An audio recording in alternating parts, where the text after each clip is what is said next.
Oh shoot, I forgot I'm live. I've been live on YouTube for a minute now. So today we're just gonna do. It's just gonna be another easy build, another just kind of follow along build. I have Substack going too, so if you're on YouTube and I'm not paying attention to your comments, I guess just be louder. I don't know. I guess that might be a good thing. We'll be going live here in Substack in about 3 minutes, so should do a post on Substack real quick.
Good morning, everybody.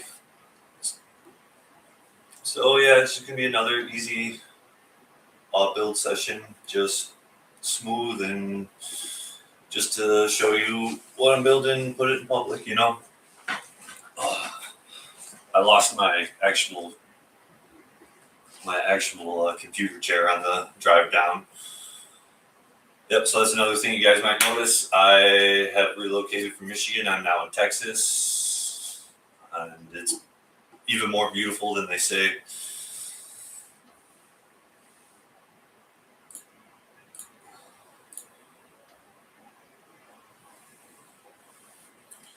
So today we are going to start with our slice 14. I like to build in layers.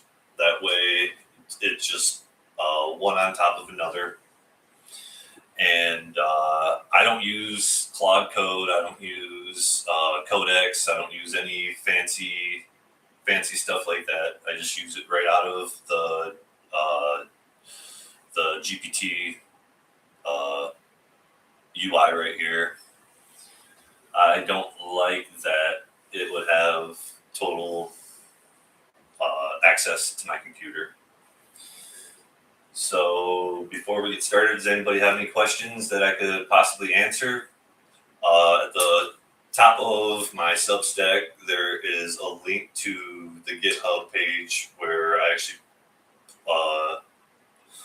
we put together like basically an introduction packet if you really wanted to find out what AI.Web is all about, all the different layers to it, hopefully it's broken down enough to where it can be understood, and it's kind of a live document. So if anybody reads it and they have any questions, they have anything that they think might be better for people to understand what's going on, absolutely shoot me a message or put a comment on it or whatever. This is for all of us. This is for Team Humanity. Again, I'm not some wild genius. I'm not a person that has anything to do with computer science. I don't have a degree. This is just a normal dude trying to build something for the future that we can all actually have some technology doesn't take our brains over. So if nobody has any questions, we'll just get right on with the build. And throughout the whole thing, if anybody has a question about what's going on, yeah, right. Well, Trenton Cook says relatable. Hey, I feel like it was their fault for putting this stuff into our hands, and this is what it should be used for, in my opinion. So, so today we're going to be starting at slice 14. This will be where all the resources are being useful, so it doesn't make it authority. This matters before we touch the language dataset, because what we're doing right now is we found out that we use a very deterministic way of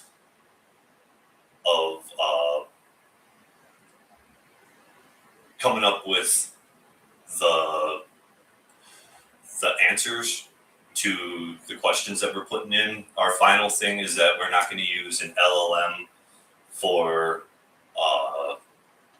the actual language core, because we need it to be deterministic. We need to be able to audit it. We need to know why it came up with the answer, because that's the biggest thing with the black boxes, is that we don't know how or why.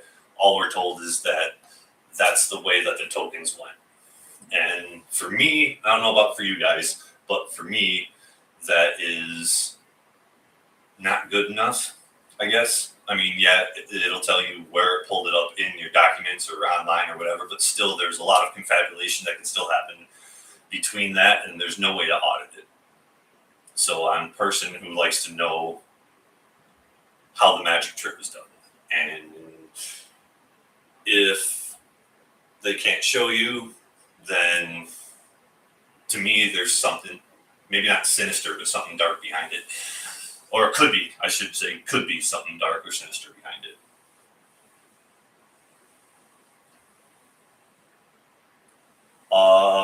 Fractal focus. What was the new Anthropic paper? Once they started talking about how their LLMs are conscious, I lost all hope in Anthropic. I actually dropped my subscription, and we'll never get an Anthropic subscription again. Whether or not that hinders the tool use or not, it's moot to me at this point, especially because of how close we are on Forge.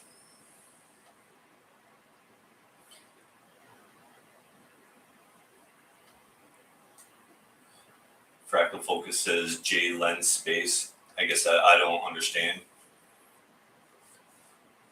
But okay, let's get into this. So I already primed this chat. We'll go to the top so you can see. So I started off with the pasted text. My pasted text here is just the primer prompt from the previous chat. It might just be easier to just go to this chat here and show you. A primer prompt is one of the best things you can do to carry over context from one thread to another. And basically, I give it, see how big the primer prompt is, and that's the great thing, is it totally it gives full context to the next to the next thread. And what I do is I always have my prompts and primer prompts ready. So this one, okay, hand over the prompt, blah, blah, blah. I tell it how I download them, need to check, all that stuff. Everything that I'm going to want coming from one to another. So this all, anything that you see on my screen, I am more than happy to share with y'all. Fractal focus, you'll explain. I would definitely be interested in hearing about the Anthropic paper. But you should know I can get off subject really quickly, really easily. So back to build. So where we're going, this is all the primer prompt it sent for me that I should be sending to it, to my next chat to keep context. And I always build in, I'm not sure how much it helps, but I always build in project folders. That way all of those chats are stuck together. So making a project folder in your chat GPT is definitely a bonus or something that you should think about doing.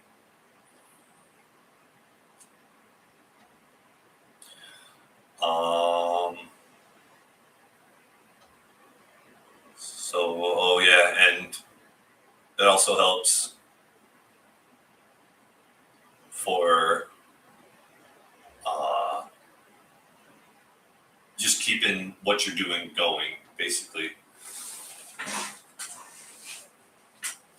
Fractal focus says current AI does not process consciousness in the full, but it does show emergent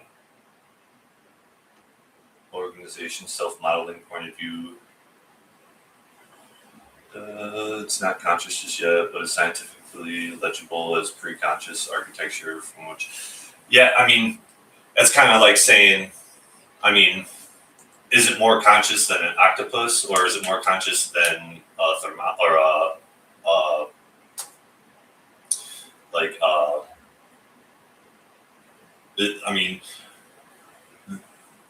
let's not get into the consciousness here. Let's get into the build. Sorry, we'll go live and talk about consciousness if you all want to, but right now I need to stay focused on something that I'm never going to say is conscious. It's okay, Fractal. I understand. It's actually, that's something that I feel very strongly about, so I will talk about that for hours. But so on to the build. Sorry, guys. Okay. So yep. So we started with the primer prompt and all of the last slices, and what I mean by slice is the files of the things that we built last. So how it stacks on top of each other like that, and making it like that is a lot easier, because then if you have to roll it back or something, if it doesn't work out, you can roll it back really easily by just going to, like, so say 14 didn't work out, we just roll it back to 13 and try again. That way we're not ruining everything that is all of the slices or all of the packets below it or all of the engines below it. Okay, so first thing we did was cleaned up our repo from the last time, because it's actually been about 2 weeks since I've actually had my computer. I actually just got internet on last night.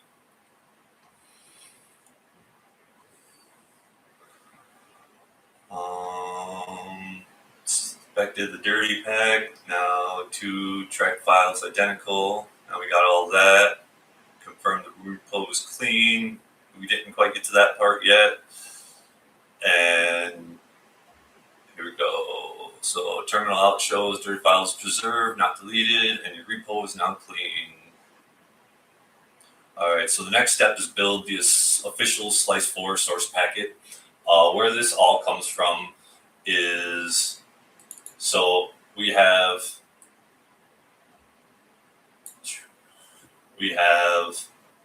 about 10 different documents that I'll explain the architecture of Forge, where and all of the information that it's going to need, from the verbal cognition gate to final linguistic architecture to the concept lexicon, the language law, agent operational identity, Forge language document. And if anybody really wants to get into it, I can send you the research order so that you understand it better. Well, if you want it, I can send it to you. And you can understand it on a deeper depth than just watching me take this and put it in there and build it. Hopefully by the end of the day, I'll be able to actually launch Forge and show you, because right now it's broken because we took out the LLM and we are building a whole new language box to put it in.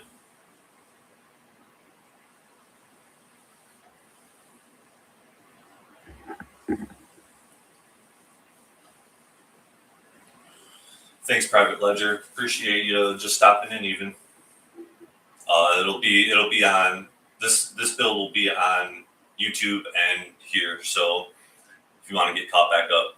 So yep, next step: build the official Slice 14 pack.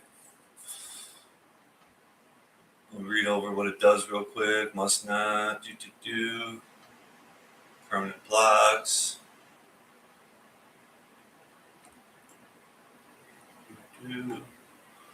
Okay, and we run it.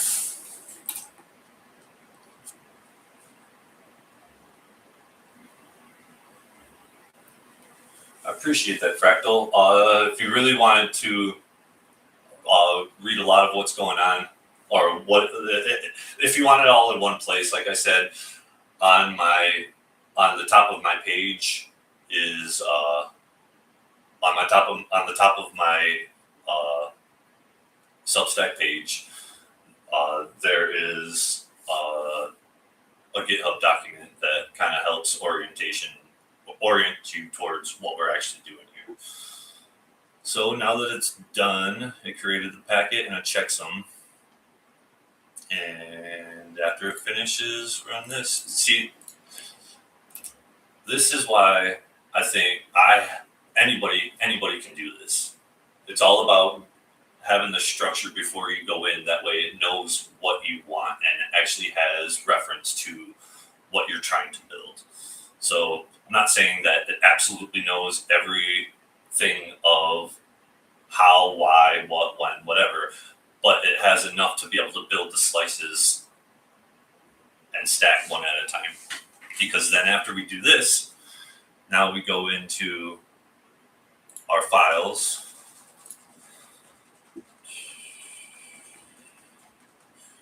And just as easy as that, we upload our tar files.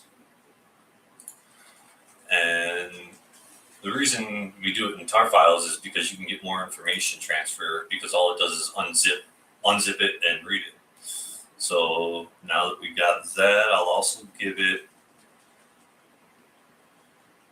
this so it knows that it's in there.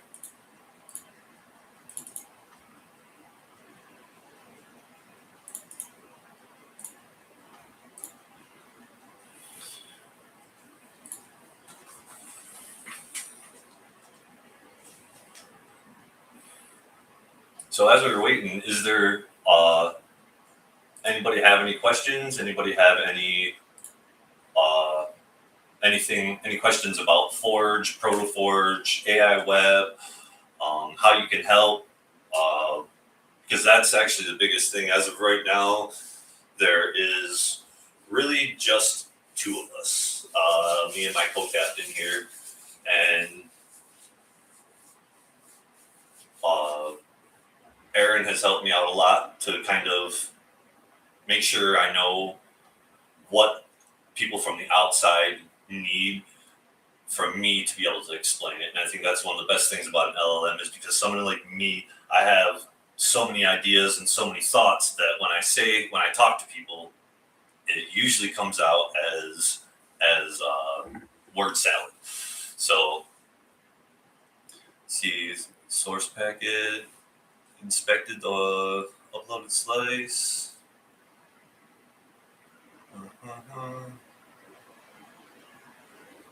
It means packet ability command, it's a small pre-patch verification correction, not a source code correction. Word sign slice code on claim supplement packet, proven all existing test verified passes. Correct. This keeps the record clean. Make a corrected pre-patch verification packet. No problem.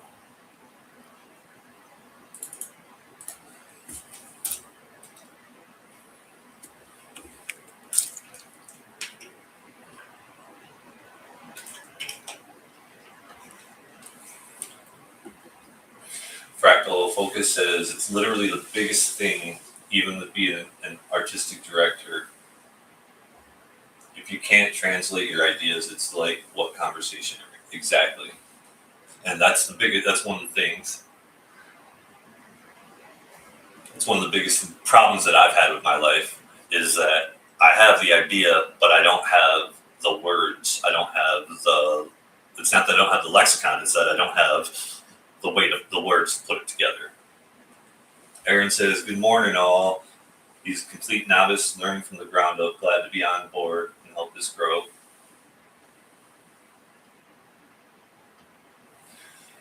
And I appreciate you being here, Aaron. You're actually one of the forces that has put more ambition under my butt than a lot of people have. So now let's check and confirm that it exists. It does exist. Let's tell it that it exists.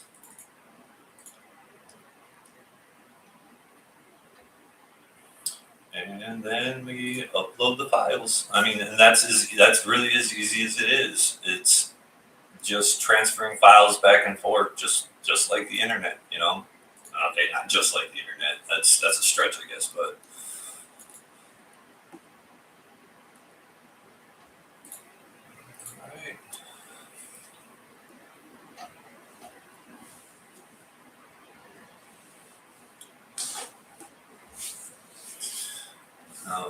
Design the next patch. Yeah, modern day programming, Fractal says. Yeah, kind of. Well, and that's the thing is that I put a lot of this out a year ago, hoping that somebody who actually knew how to code would help me put it into effect. But here we are, right?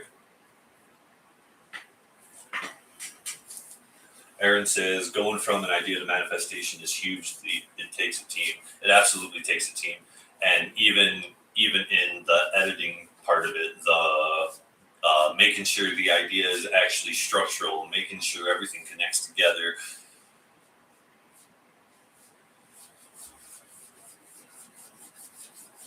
And this is team humanity. This is where we start.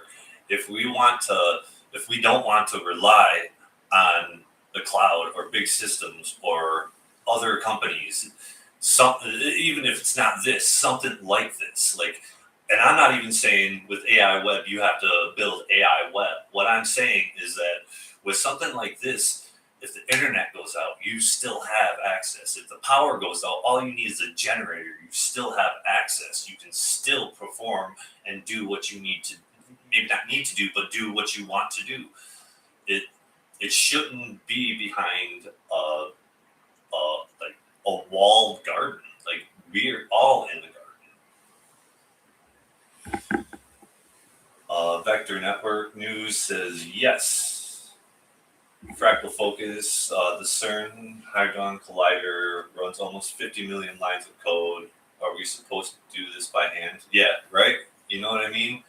Like, even all of your big LLM companies, they're not doing it like this. Probably they're probably using their their code and stuff, their Codex or Claude Code or what's the other one that I tried using?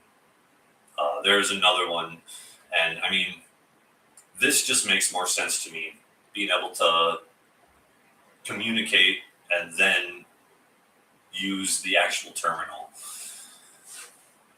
rather than having it run through it and seeing all of the files right next to each other. This is just easier for me. And I'm not saying that this is the only way, I'm just saying this is the easiest way for me.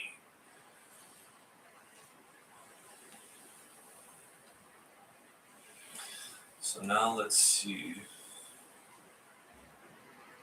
What I've been inside the tarball, I've hidden the source directory. Go from scratch.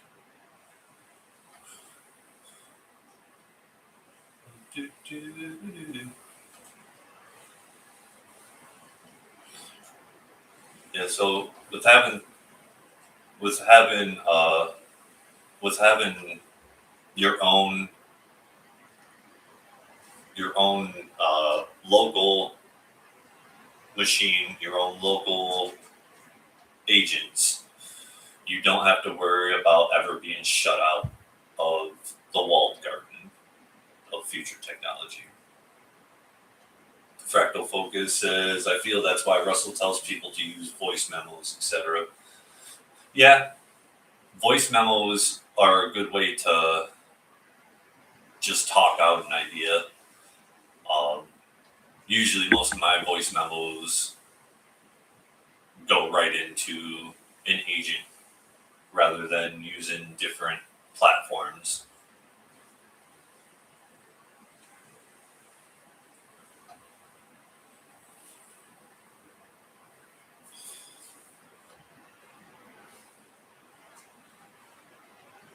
But let's see, what else can I show you here? Yeah. Let's see.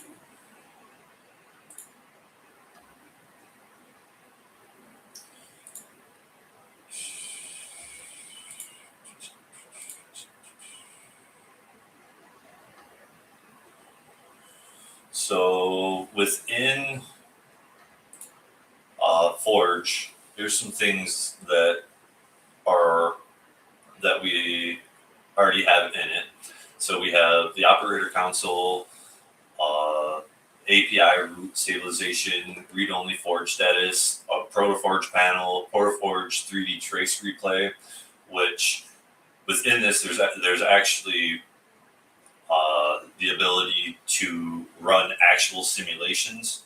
So if you have an idea about physics or space or stuff like that, you'll actually be able to run the simulations in here through a lot of the stuff is open source stuff. So, and all of the open source, and that's the other cool thing about having the identity vault as part of this. The identity vault is going to trace all of the people who made the open source stuff and give them credit for it. So nothing that was not created by AI.Web, they'll still have credit for it. So it's not being used in the dark. Okay, back to good, correct patch, verification, clean, confirmed, got my SHA. Built Slice 14 patch packet. Download both of those.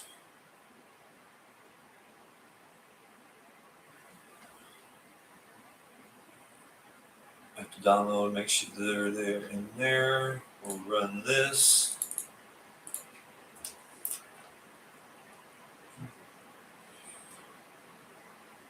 Fractal Focus says, and if your workflow is disrupted because you do not have access to the newest frontier model, I hate to break it to the person, but that means your workflow does not belong to you. That's true. It's very true.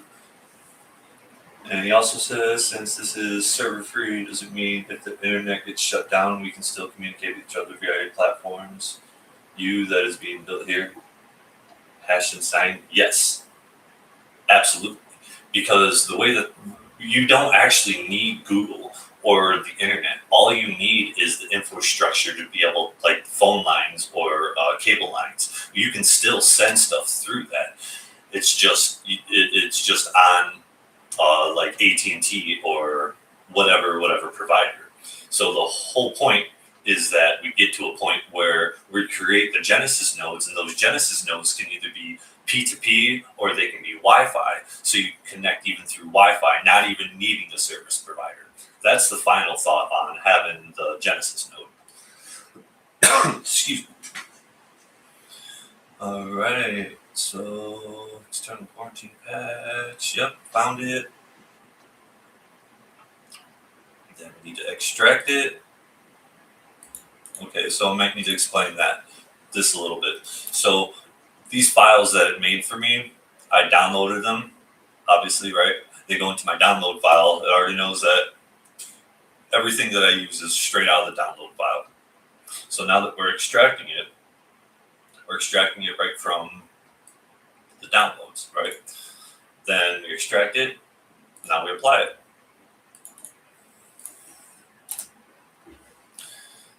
See all the stuff it added, all of the tests passed, delivery action, live clarification, model authority, vector authority, retrieval authority, RAG execution, training authority, repair, installation, release, GP 15 remains failed, remains uninstalled, remains hold, and verdict, everything passed on that one. Slice 14, external resource quarantining verifier, pass. Pass, slice 14, within slice 14 scope, final get status, patch applied, review status, then create the results. Send the terminal output after it runs. Do not commit yet. So we go back here, take it from here, copy, paste. Yep, and we just do that over and over again until it runs, and then after we get it running, then we go through and do a final audit on everything, make sure it's actually running the way that we're wanting and expecting it to run, and we keep going. Patch apply output's clean, confirm terminal output, slice 14 passed, slice verifier passed, frozen files untouched, renderer remains blocked, boundary and evidence only. Slice 6 scanner found no slice 14 findings, get status limited to expected slice 14 scaffolding paths. Now we make slice 14 results packet for commit, so that we have an actual file that shows us all of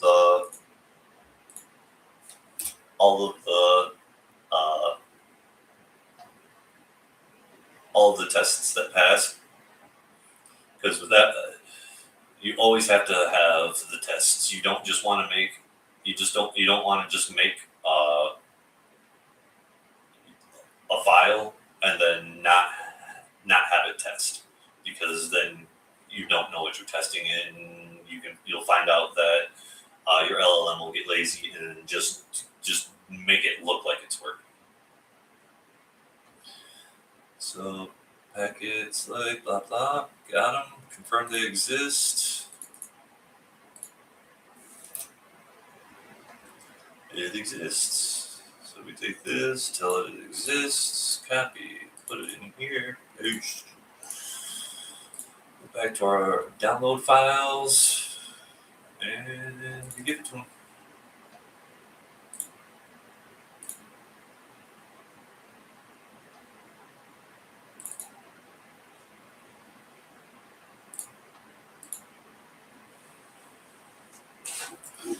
And keep on rolling.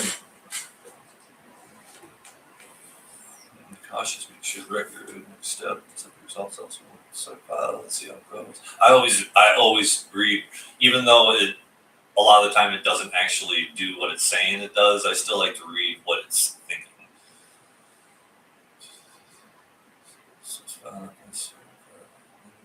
Use the right commands, make sure everything checks out. Yes, please.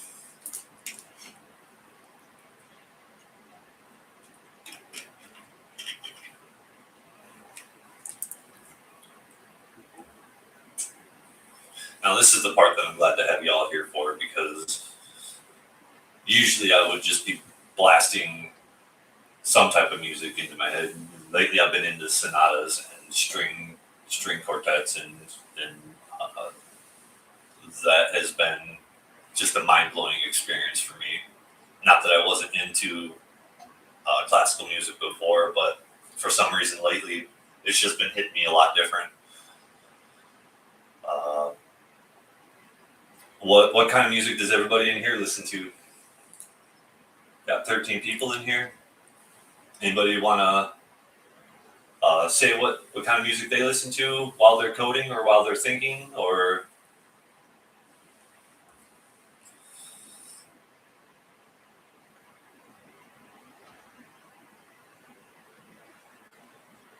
Fractal says structure and texture of those pieces of encoded, much like the Bible.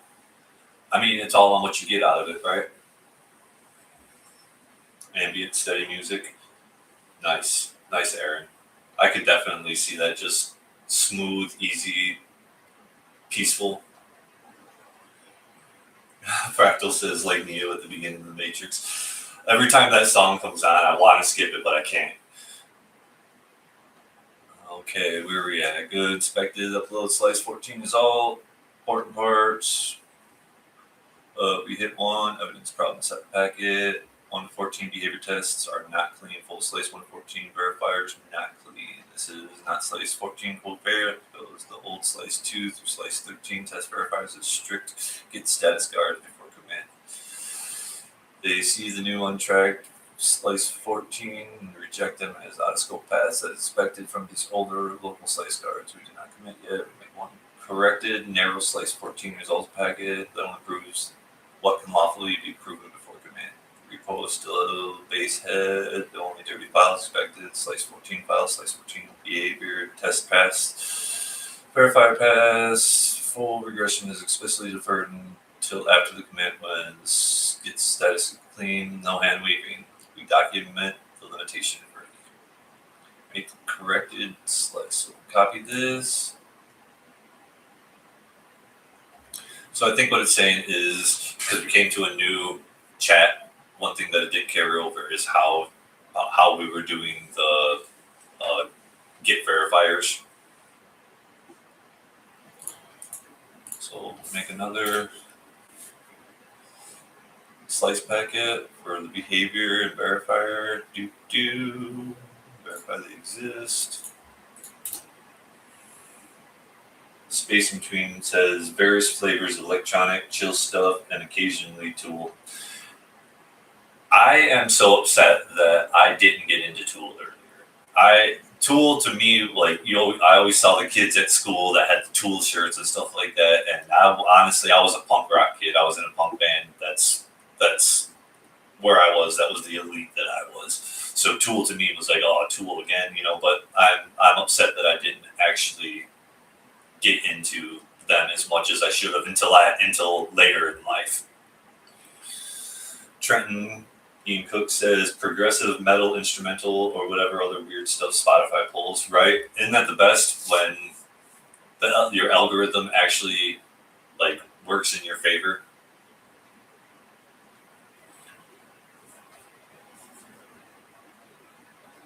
Menard, that's actually what got me into him, is how smart he is. Fractal Focus says Menard also likes using physics. And I know I said his name wrong, so you don't have to correct me on it, but he's super smart. And I saw an interview with him, and I was like, well, maybe. And I started listening to the music from that. So that's how I got pulled in. So yeah, it exists. Let's give it this information.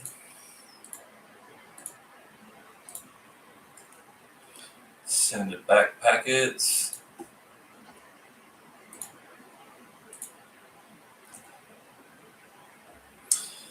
So for me right now, like I said, the music I've been heavy into, there's a guy called, what is his name? Something Kennedy. He's kind of older now, but Nigel Kennedy. Uh, the way that he performs is amazing. Very, very, it gives me the aspiration, and it just fills me.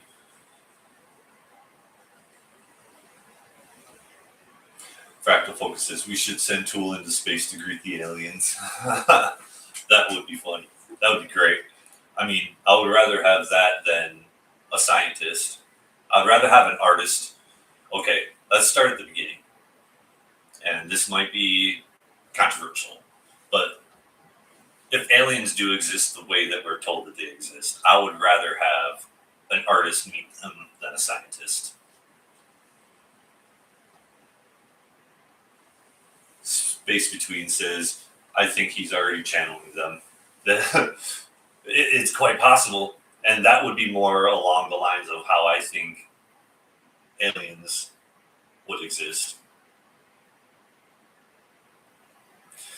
Fractal Focus says exactly the mathematical structure as translation, not a person or ego. As first contact, exactly. Alright, GPT says slice 14 narrow results packet is clean.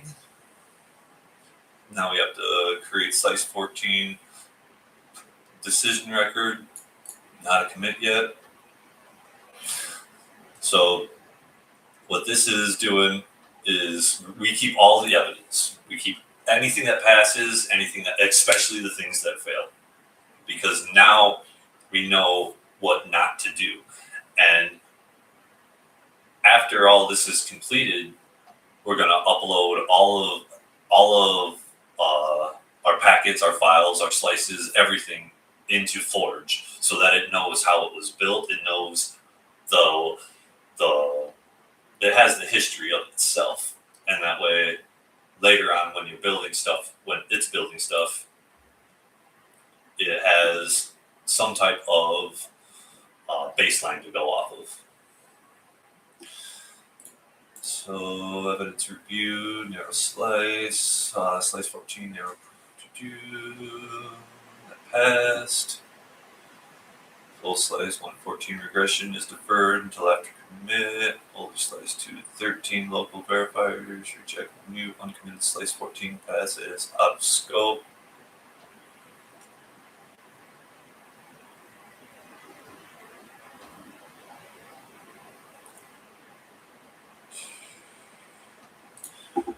Okay. No, that not yet. There it is. Run that. Current repo status. ... Paste this in there. Yep, it's there. Yep, put this in there. Paste. Now I also want to make sure this doesn't go to the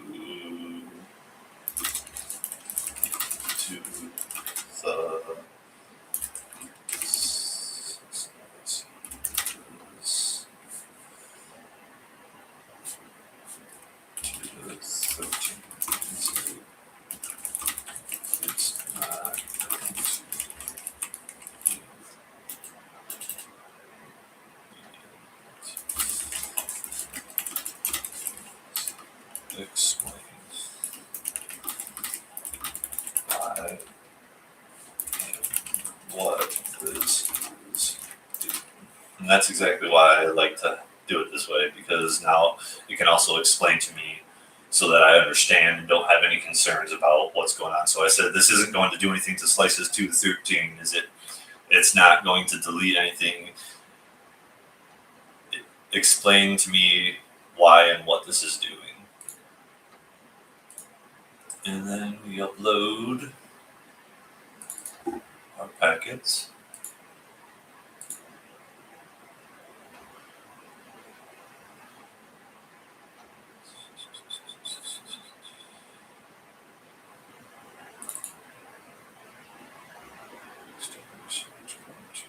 So,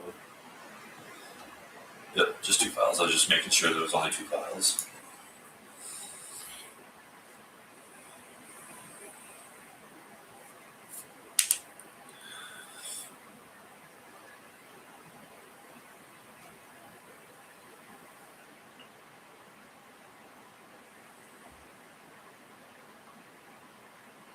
Which commits will effect. Okay. So he says, no, Nick, it should not delete or change slice 2 through 13. Here's what happened in plain clean. Decision record you just made is not inside the repo. It's written here. That means the evidence note, download, blah, blah, blah, blah.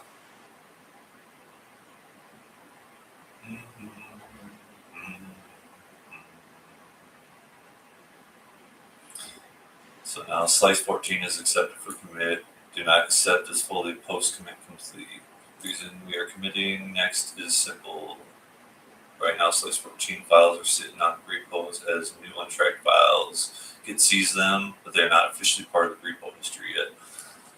Commit turns those new slice 14s into saved checkpoints. Does not erase old. Do not touch slice. Tests only complained earlier because they saw a new uncommitted slice 14 path said, hey, those are outside my old slice scope. The decision record documents that this was expected and the full progression must run after commit when git status is clean again.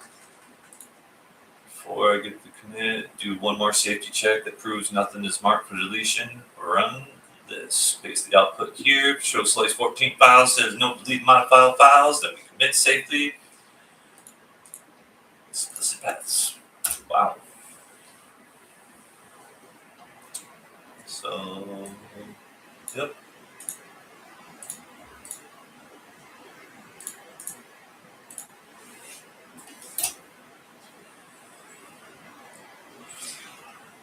So going forward, what would be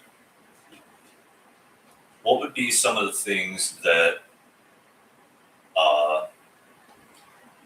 you would want to see technology? What direction do you want to see technology going in on, like what you can use and what you could do with it? Aaron says, this build seems to be incremental in nature. Once complete, what does the user experience look like, or does that change as the build progresses? No, actually, the whole dashboard, it's not going to let us open it, but it'll have a whole dashboard. I wish I could, if you go back to probably, I think it's the first one, you'll see what the actual dashboard looks like. It's actually pretty damn clean. And it's meant to be an operating system so that you don't have to run Windows, you don't have to run Linux. Well, you'll probably have to run a version of Linux as a bootstrap to actually run it. But the whole point is to eliminate to make it the OS, so something that you can trust, that can control your computer, and you can actually audit what it did and why it did it, and be able to roll it back if it messes something up. Fractal Focus answered my question. He says sovereign and coherent technologies or nothing. Well, I mean, part of me wishes that we could go back to nothing, but the other part of me sees the potential in extending the human expression. Fractal also says, for people who understand what the goal is, Nicholas, it might be useful to inform them what the problem is to solve. The question is the answer. The best way that I can answer that is through the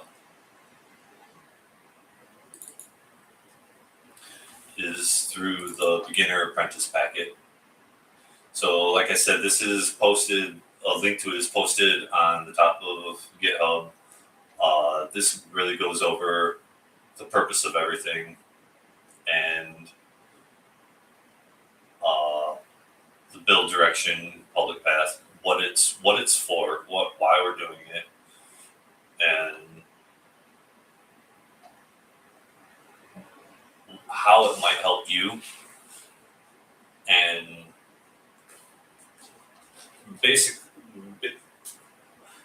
technology shouldn't be a black box. It shouldn't be owned. It shouldn't be owned by a big corporation where you're renting your thoughts from it. So a lot of people might use an LLM for performance, copy paste, but people who truly want to express their thoughts and their ideas, they need something where their thoughts and ideas aren't just going to become another extraction mechanism for big tech companies like Google, for instance.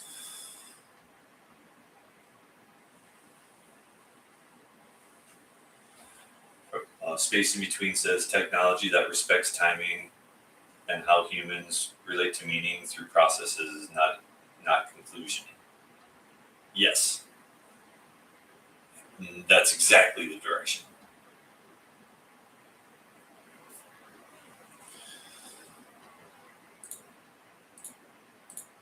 Okay, so now we get back. Let's see, the output is exactly what we wanted. Proves no deleted files, no modified. So yes, we can commit safely. Commit will only add new slice scaffolding files if not deleted or modified. 213. Thank you. That's all I needed to know. Stage only slice 14 files. Copy paste this exactly. Paste.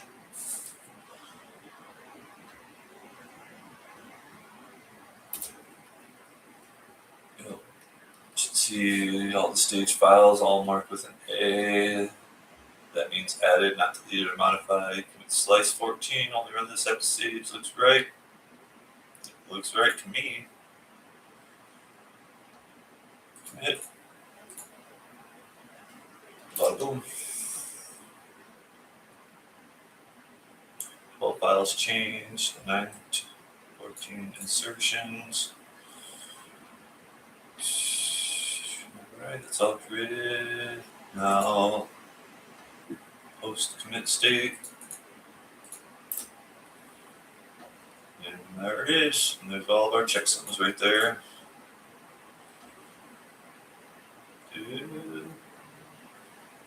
Got him. Alright. Save research. Paste the full output here for those steps. We create post slice T14 inspection packet on full regression from clean committed state. Yellow. Now we go here. We'll actually give him everything that he told us, but everything that he sent to us. Okay.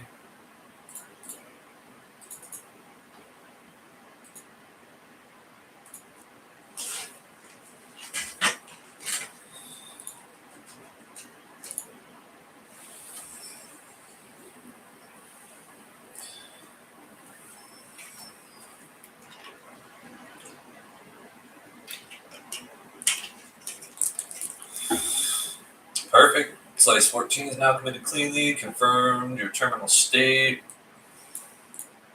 Now we make post slice 14 committed state inspection packet. This packet that proves slice 14 is state committed and then reruns full slice 1 to 14 regression from clean get state.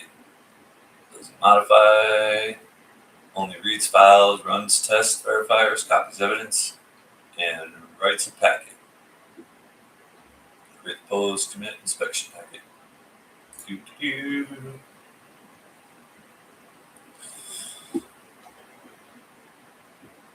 That's it.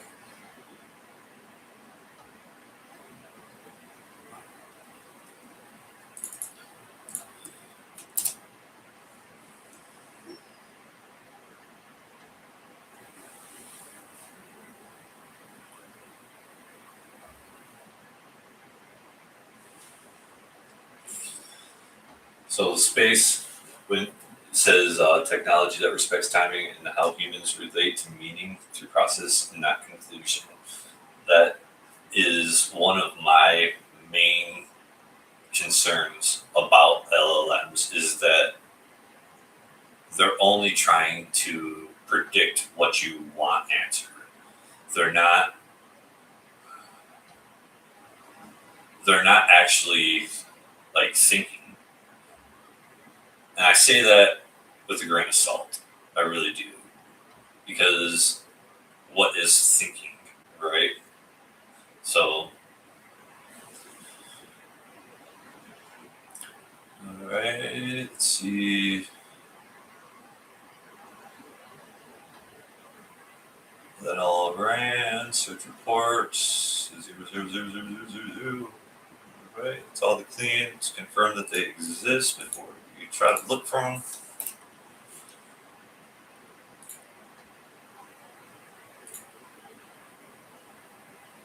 Can it be, Aaron says, can it be used to establish cyber communities that can use alternate value exchange mechanisms free from centralized control?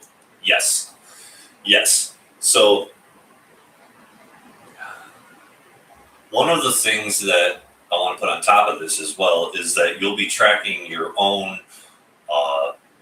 You'll be tracking your own data. Basically, you'll own your own data. Like when you, because there's a part in it where it's not a search engine. It's a web crawler. And so you'll be able to go to any different site through Forge. You'll be able to use the internet through Forge. And then, I know this isn't directly answering your question, but the end point is to hopefully sell your own data. Now, what the currency is at that point, I don't know if any of us know, even if the dollar will still be around for that long. I'm sure it will. That's hyperbolic, but the way that it is going to be built is because I have a feeling that money won't exist the way that we think that or the way that it exists now. So that's what this is planning for. I don't think the money system is the floor is falling out from beneath it. Everybody understands that money is fake.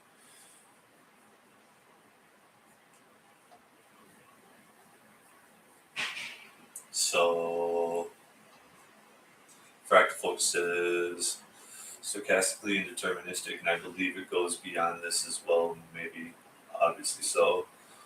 Fractal says LLMs cannot sing yet.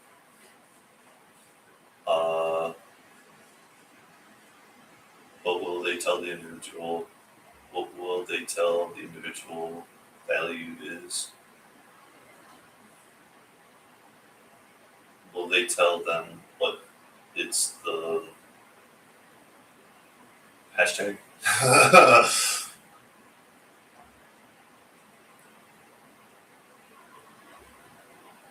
I'm racking my brain. I don't understand the question. Is there any way you put that in a way for that? Okay.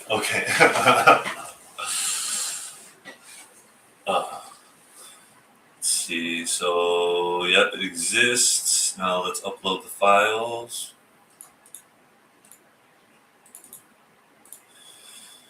Got that there. We'll upload these 2 packets to it.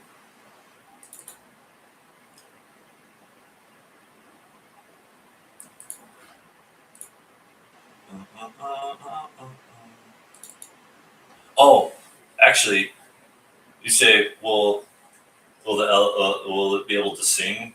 Actually, it will be able to sing. That's what the Harmonic Conductor Studio is all about. That's what this is. It's actually so that the outputs.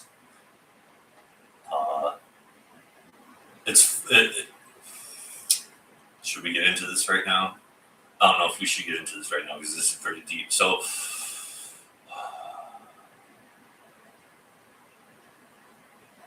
we won't get into this right now.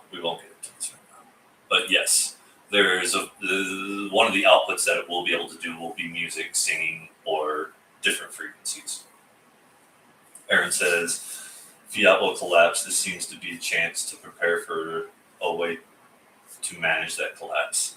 That is exactly what I'm thinking. That's exactly what I see in the future.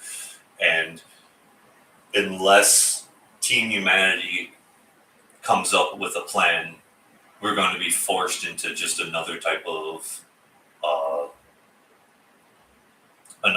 slavery. Really, and I don't use that word lightly, because that's what I think that the money system is. Really, it's a form of slavery, absolutely, because you're not being paid for your time.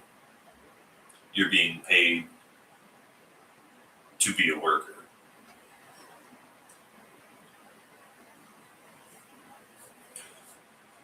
Fractal Focus says Euclidean extracted regime. I actually saw that paper. I think that was actually a pretty recent paper that you put out, isn't it, Fractal?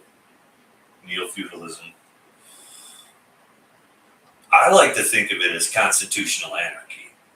And I know that sounds ridiculous, but I like to think of it as constitutional anarchy.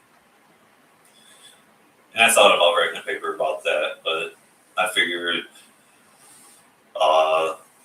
the paper that I wrote about the loop we live in, that kind of explains my opinion of the whole of it.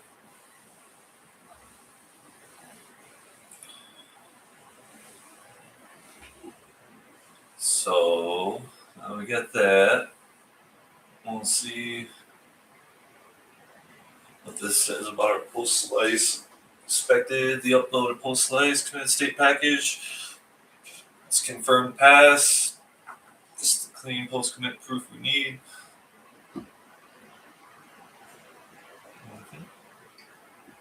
Okay, no longer rejects the slice 14 path.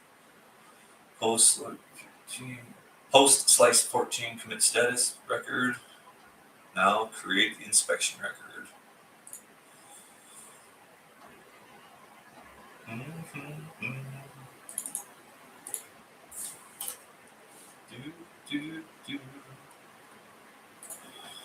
Created it.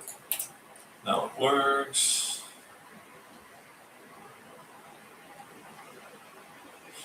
And once this, then we go into slice 15.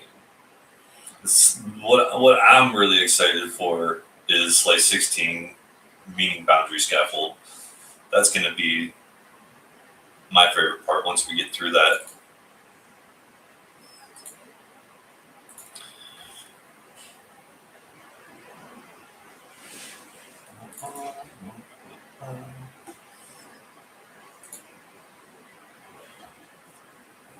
We got it. So next would be the corpus evidence memory trace separation.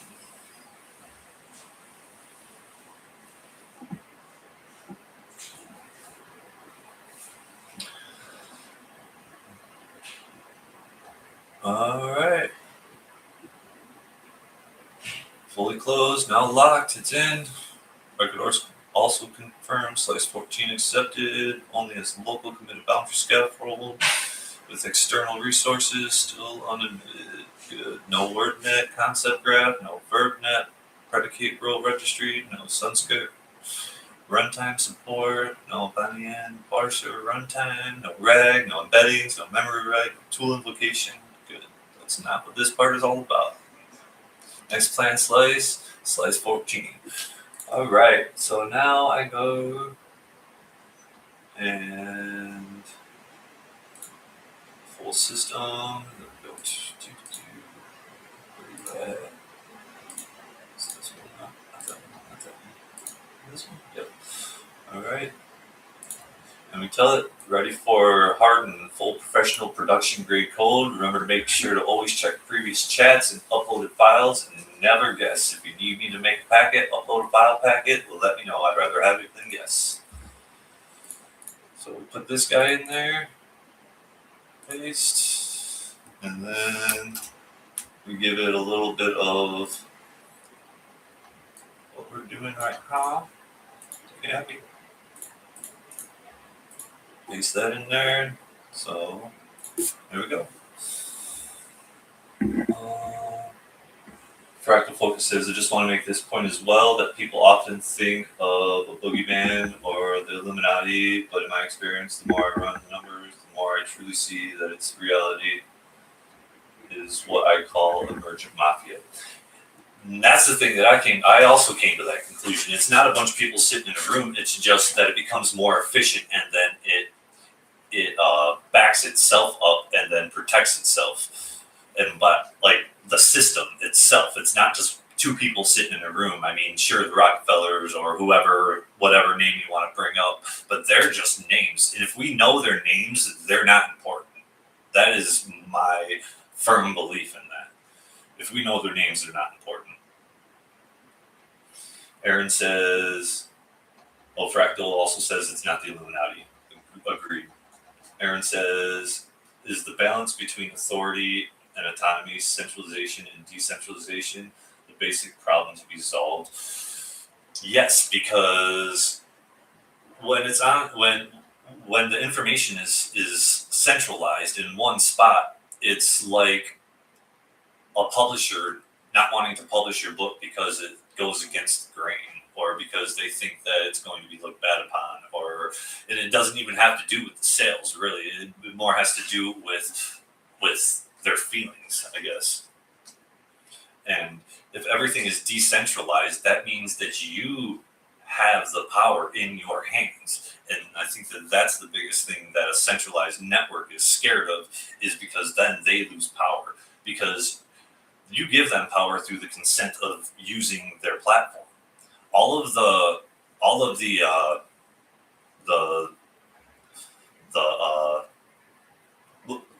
things that you have to say yes to before you use something, that's your consent. That's your consent for them to use your data. That's your consent that it's okay that what they're doing.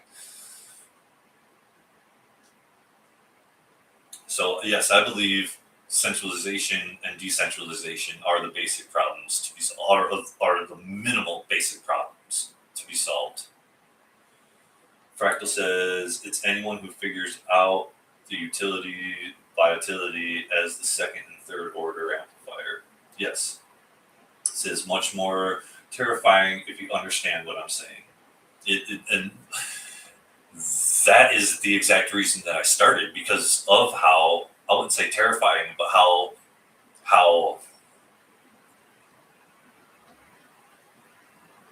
awakened, I hate using that word in this instance, but like how just awakened you become to everything once it all makes sense.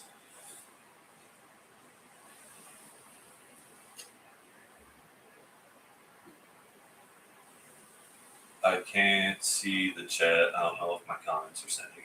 Yeah, they're sending.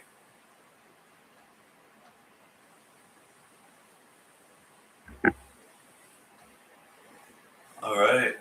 We're still over here. What? Yes. We are at the correct point. Again, slice 15, but we did not write the patch first. Check the latest upload. Slice 14. Closeout record. It confirms repo is clean. It also says next plan slice 15. Corpus evidence memory trace. Slice 15. Let's begin from a fresh source authority packet. Clean. Checksum. I also checked the drive grounding of the relevant architecture document. It exists as one forged language corpus, evidence corpus, and memory governance policy. The apprentice packet describes the policy, and the document separates the governed language material, evidence material, and memory material. So now we make slice 15, narrow slice authority packet. It's not change repo, only reads the repo, runs tests, copies your source evidence, and then runs the packet into downloads. So now what we're doing is we're getting all of the information and grabbing a new packet, so that for slice 15, it has all of the information on how to layer it on so that all of the files link together like Legos.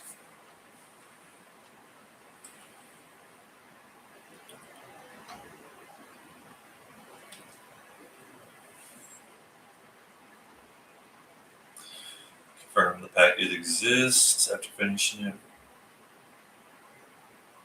We run this guy. First. Tell him that we found it. Then we give him the packets. He says he'll inspect them. Keep saying he. I hate when I do that.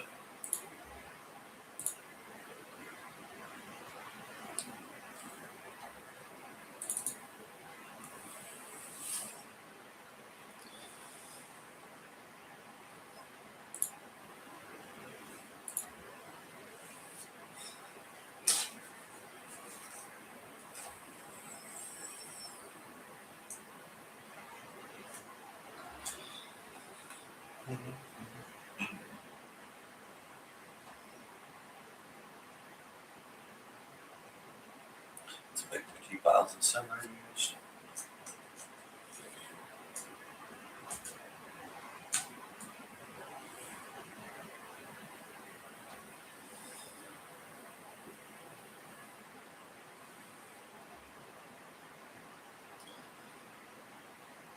Inspect, patch thoroughly, upgrade patch, in specific folder, use download, do detailed instructions for applying the patch, and be just PDF for the formats of this test. It's terrible.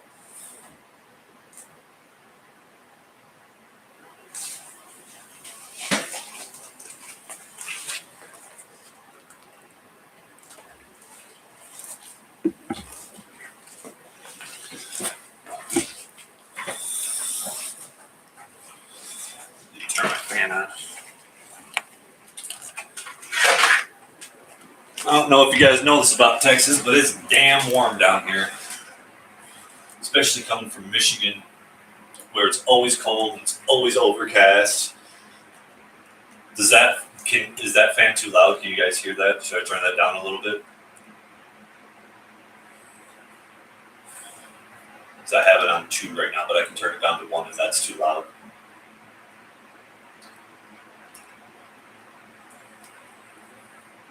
Actually, I bet you if I move my microphone a little closer,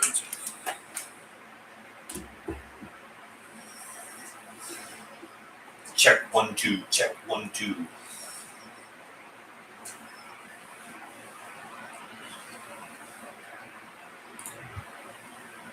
Now we're really thinking.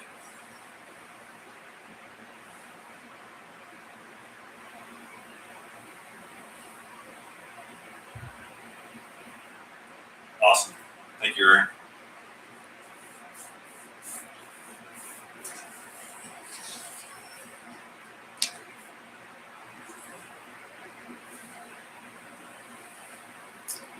Thinking.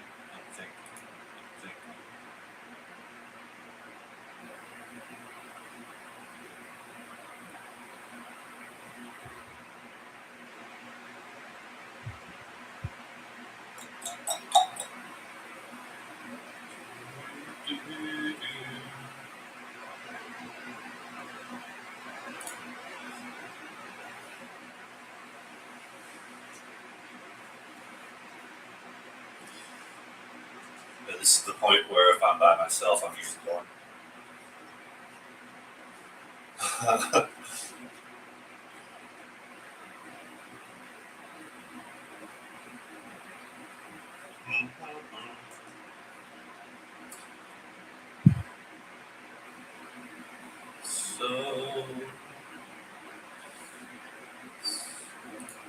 So we'll go back to this for a second. So what we're building right now is the recursive manifest compiler. It's part of the manifest compiler. It's the actual language core. So what it does is it brings the language into an actual meaning compiler. It doesn't. We're not treating words and output or text as, like I said, the evidence of intelligence. It needs to build a traceable meaning so that it can be expressed in many different ways. So a regular LLM, you type it what you do. You type in whatever question or whatever you want to say, and then it automatically turns into more text. What this does is it takes your text, turns it into a meaning manifest, which means that it gives all the details behind it. So it'll actually keep context throughout the whole thing, throughout the rest of the history of you running Forge. Space between says language is always downstream from the actual thing. Exactly. Language is only one form of expression. Because people, like, you ever notice when you talk to people, sometimes you don't even have to talk, you just motion or, pointing at something says more than anything you could even say in one setting.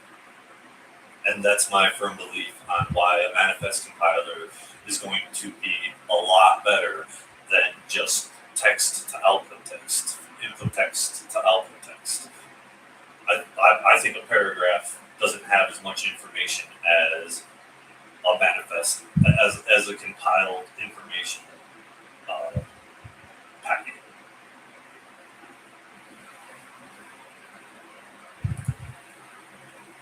So, inspected slice 15 arrow slice authority packet, confirm, match slice 14 closeout rule, 15 must go from clean head. Also check drive for grounding again. Load policy files, Forge language corpus, evidence corpus, memory governance and policy, and the apprentice packet describes it as a policy that separates language material, evidence material, and memory material. Build slice 15 patch packet, download both of them. Thank you very much. Build this patch adds, only adds scaffold. Adds category records for source mentions, examples, evidence records, memory requests, trace records, corpus entries, authority reference, and separation assertions.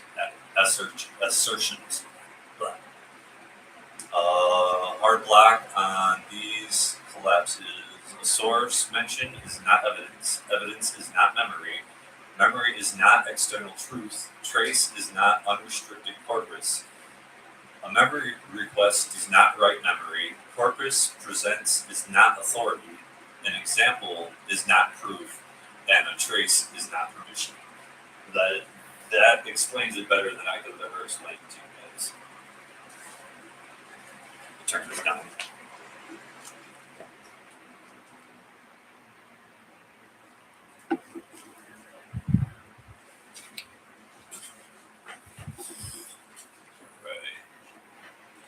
So now we verify the patch checksums.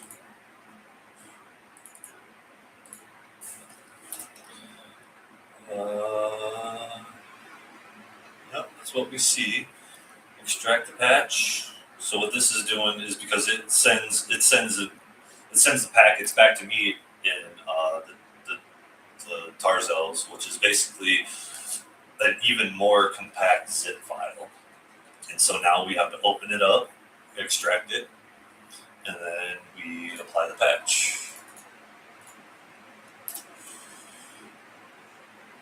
And it looks like everything passed. Evidence, scaffolding, docs.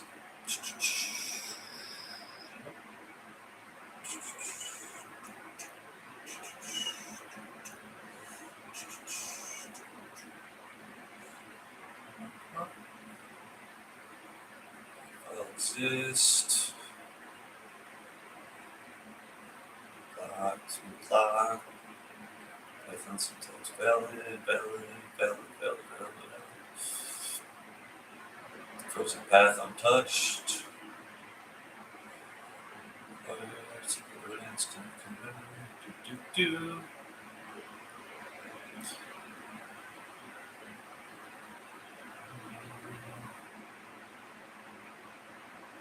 Yep, now we give him, give GPT It's so hard to catch yourself from doing that. It's so hard to catch yourself from applying. And so I can see why it's easy for people to get so attached to their belief of LLMs. Yes, exactly. It everything then pulls. Space between says love that. Everything then pulls from the central meaning and reduces drift. Yes, and on top of that, we have a drift monitor on top of all of that. So we're always catching it at every layer of it has a drift monitor, has how far it has came away from the actual root of what the actual root of the reason it exists, if that makes sense. So patch apply output is clean, confirm your terminal output. Pass, frozen path untouched, power slice, untouched, LLM renderer remains blocked, boundary evidence only. And boundary evidence only means that the whole reason that we're building this is because when we first put it all together, when we actually had, what was it? It was Llama. We had the most advanced Llama running in there because it's a local. So, and after we had that running, we noticed that when we would set, because the first subject that we had it go into was math, because I wanted to make sure that it knew how to do math. And when we were running it through, it was putting in the output that it was having, it was putting its thoughts in there as well. It wasn't given deterministic numbers. Like, it would give us the right number, but then it would also have thoughts in there of why it came up with that number. Which, that is good, but there's no way to go back and say why it thought that way. So, packet is not committed anything. It only proves current uncommitted state is limited exactly to slice 15, and that slice 15 behavior test verifies passes. So now we create the slice 15 result packet since it all passed.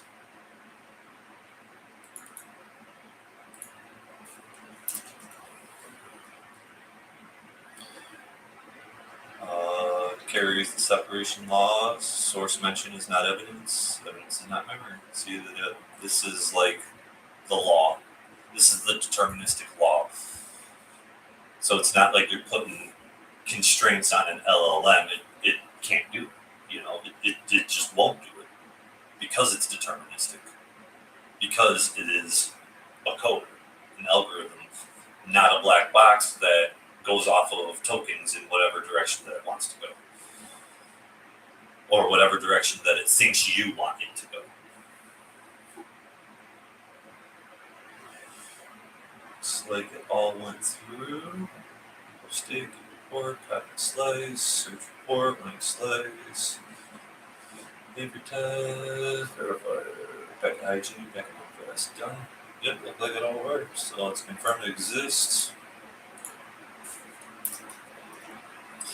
It does. Now we go local files.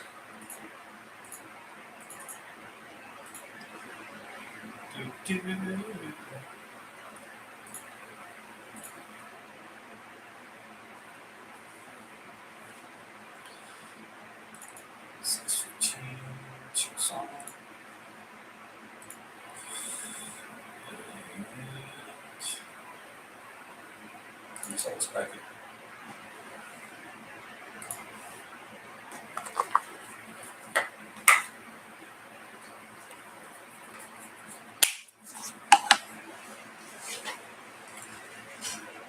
Welcome back, Trenton.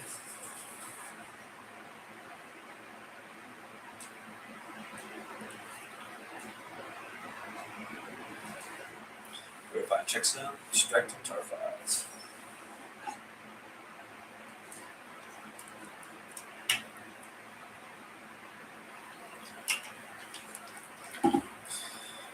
So the next slice would be slice 16. Defines what it would mean for one candidate meeting to become selected. So this would be the deterministic part of why it's selected, what it's selected. And it doesn't mean that it's truth. It doesn't mean that it gives a permission. It's not a delivery of file, and it's not an execution. It's just primarily why it's selected that candidate of word for the manifest.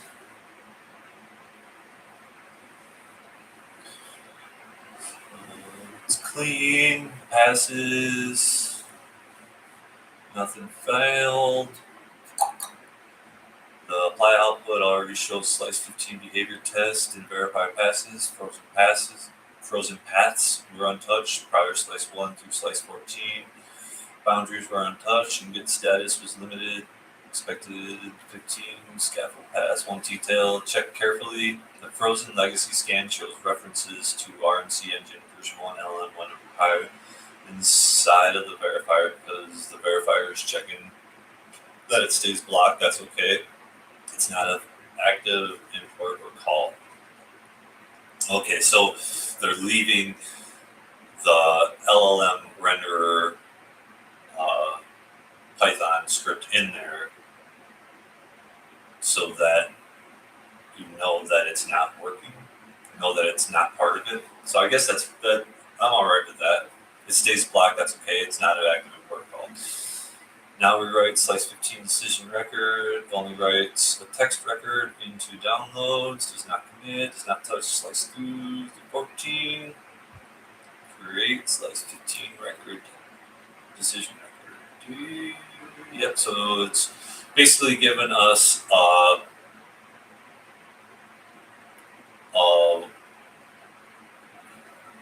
text document for future so that it knows what slice 15 is, what it's not, and how it got to where it is. And again, it's all about keeping records. It's all about making sure that nothing is lost in translation, because any amount of knowledge is worth something, whether or not it's true or not. Having the knowledge of it not being true is sometimes more important than having the knowledge of what is true. If that makes sense. Makes sense to me. Aaron says he understands there's a concept of drift, data drift, clock drift, sensor drift. We're referring to with the term drift. So in this instance, what we're talking about is how far away from syntax, the actual syntax of what it meant, what the meaning of the word is. So let's see. This will be a good way to explain it.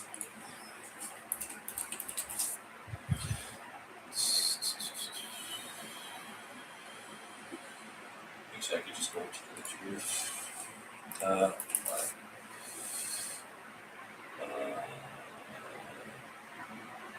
Let's see if I can find it.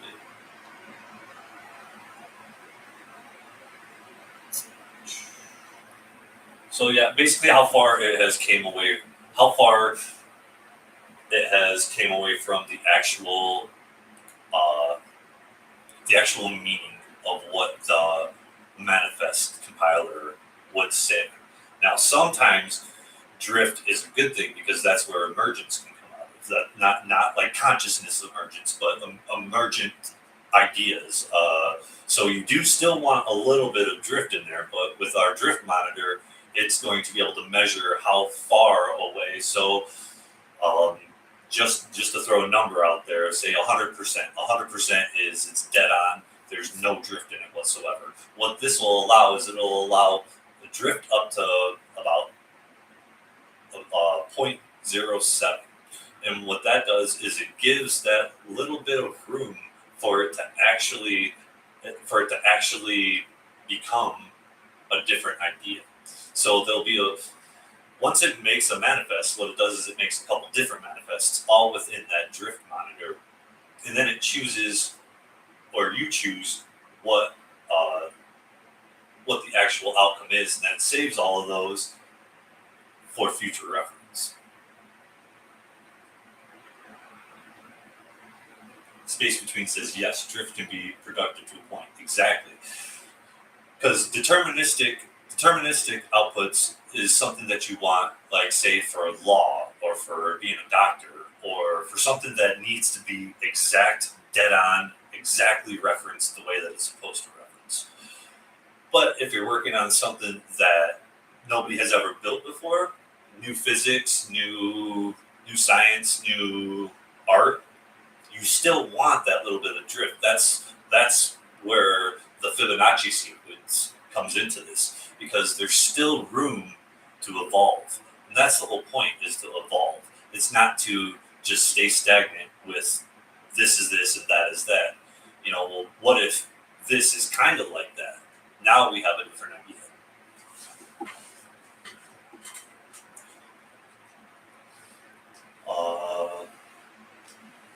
Aaron says, does manageable drift lead to innovation and iteration? Absolutely. Well, that's the thing, right? So that's usually how innovations happen, like, I don't know if this is actually how it happened, right?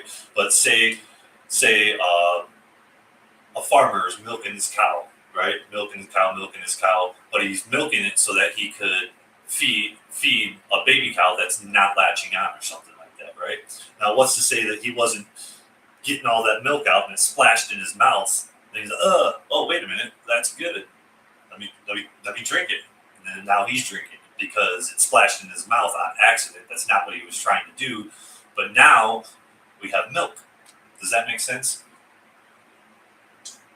That's kind of the idea. Or like an artist when they're painting and they're trying to paint something exactly the way that they see it, but their brush stroke misses and does something. And they're like, whoa, wait a minute. Let's build this into this. Now we have a whole new idea, a whole new representation of the painting.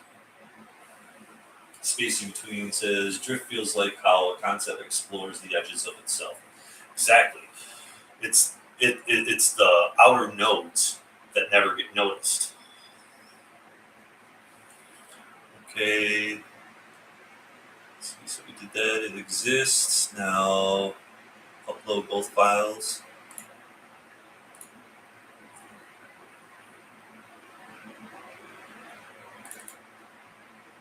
So I hope that explained the error. Because drift in evolution is how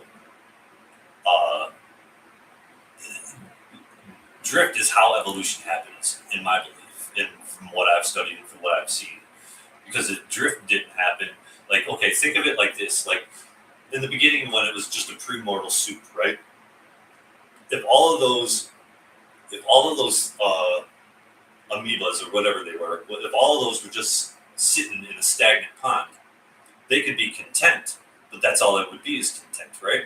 So now you literally have the water drifting them into different different what would it be called? Like different, not atmospheres, but like different environments, right? So they're drifting into a different environment, and that means that they have to evolve into that new environment or die. So the next version of them isn't the same thing from what it started. It has drifted into an evolved type of it. But if it drifts too far, then it becomes like a drift spiral and just totally collapses into extinction. And space in between, I think, says it pretty perfectly right here. Again, drift feels like how a concept explores the edges of itself. Absolutely.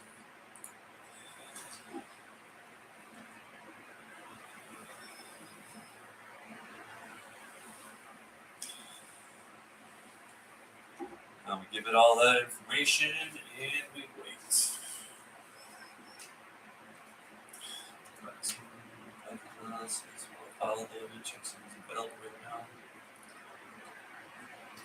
It says slice 15 decision record is clean. Record correctly says slice 15 accepted on this local committed boundary scaffold. Keeps all the hard blocks in place, no memory write, no evidence validation, no corpus authority, no external truth authority, no rag, no embeddings, no tool invocation, no runtime promotion, no frozen legacy activation. Now we do the same safety check. Provides nothing deleted, modified, slice 15, waiting to be added. So we'll check it.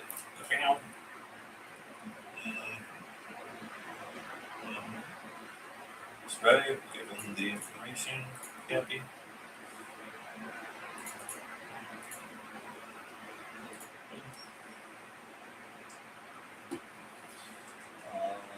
Aaron says, does manageable drift lead?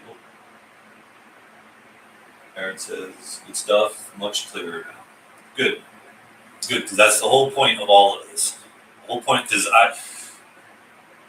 I could just sit here by myself and like I did for the first part of the build, but then it doesn't explain anything. Like, people will see, like, I could put out, or we could put out, like, a polished product in less than a year. Obviously, it's going to be way quicker than that, but we can put out a polished product in less than a year, but people won't understand the depth and the reason for it. Like, it's not to make it so people don't have to pay for an LLM. That's like a base feature of it. It's not like the reason for it. The reason for it is because we shouldn't be outsourcing technology when they've given us the technology to create. So safety check is clean, proves, no deleted files, no modified, no stage, only expected slice 15 files are untracked, commit safely, stage slice 15 files. Bang, bang, bang, bang, bang, bang. And that means added, everything's added. This after stage looks right to me. Firm.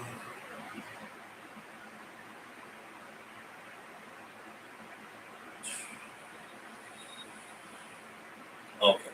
Yep. Firm. Everything's in. We got 15, 14, 13, 12, 11, 10. Everything's there. And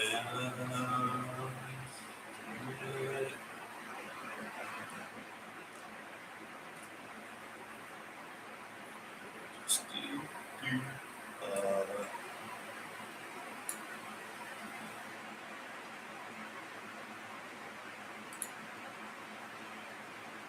oh, there it is. Okay. I was going to say, where is my get status short at? Right.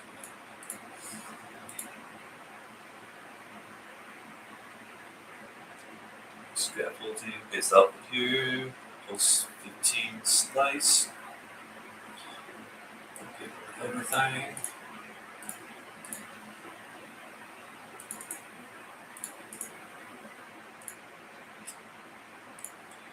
And then send it.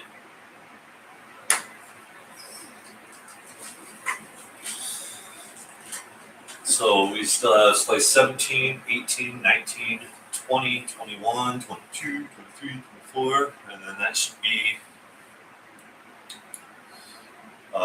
23 is the end of the dry run harness. And then we can actually bootstrap it into the RMC and keep building that. And then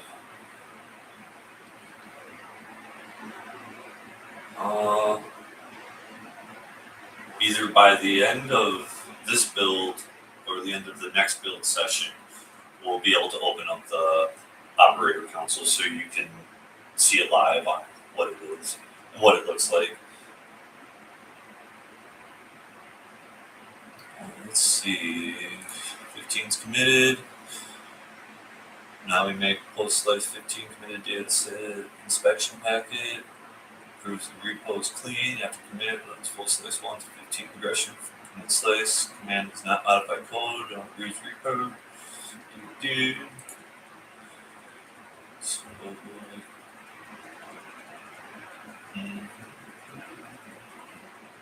category boundaries, source mention record, example of record, evidence record, evidence custody, memory records, crashed.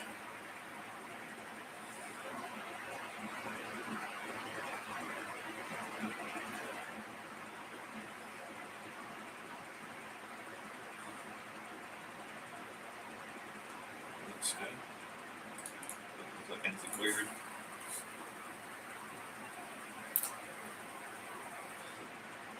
It's all running. See if it messes up.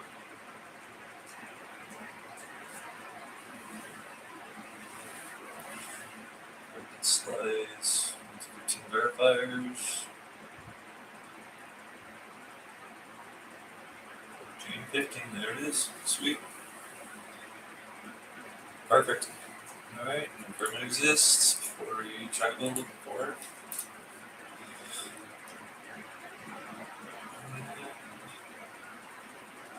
Bang, boom, bang.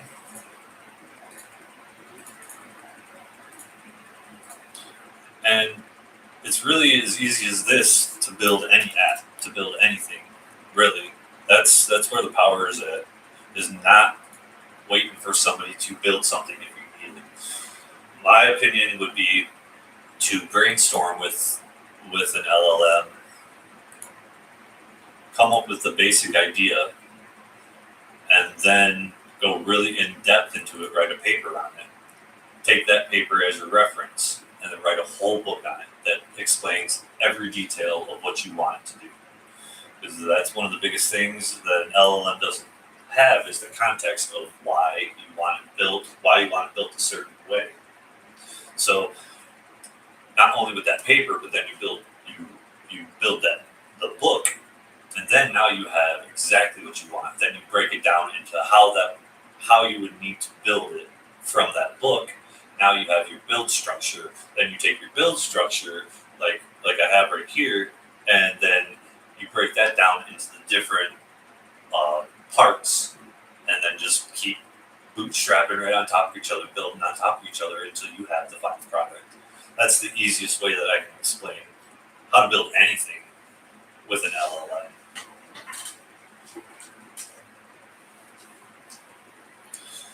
Expected uploaded post slice, confirmed. Probably that CD, so it's not being referenced inside the verifier is block file check. That's okay. It's not active import call.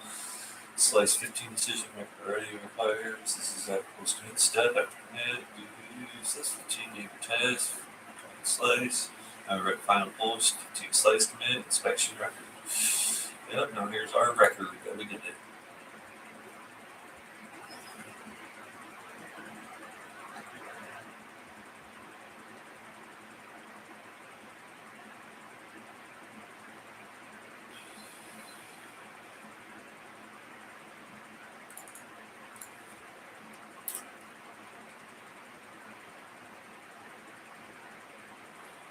And it says, being not even a novice in computer technology, what is the screen you are reading from?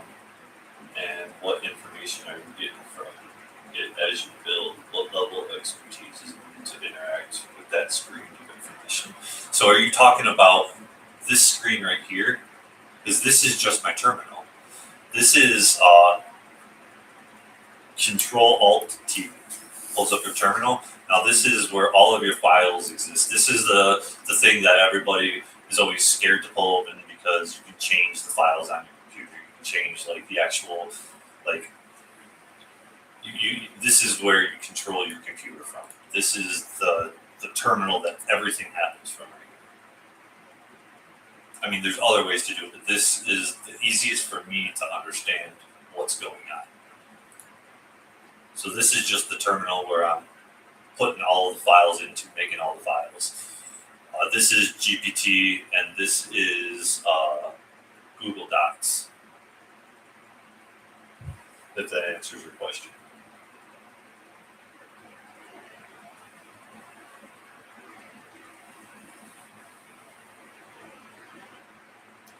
So yeah, and from what information I'm getting as I build. So the information that ChatGPT is pulling from is compiled information from everything from the first primer prompt. And if you need explanation on how to make a primer prompt, we can go into that. But yeah, the primer prompt, what I actually want it to do, what this whole session is going to be about, what I need from it, how I want it to do what it's going to do, all the files that it needs to know. That's what the primer prompt is. And I usually take that from the previous chat. These are the slices the last slices, so it knows where we left off and all the information from what happened in previous, like our actual files from our previous build, and the upload to ChatGPT. This is a tarball file, which is an even more condensed zip file that has all of the reference files and all of the things that it's going to need to know. So it's not actually, so it's pulling from all of those files automatically because they're in the context window, or maybe not in the context window, but they're in the actual chat itself. So it knows that that's what I'm referencing from. And then I also tell it to go through my Google Drive if it has any questions, because then within Google Drive, as you can see, is a ridiculous amount of information. Basically, everything that I've written, everything that it needs to know, and these are all my references for it.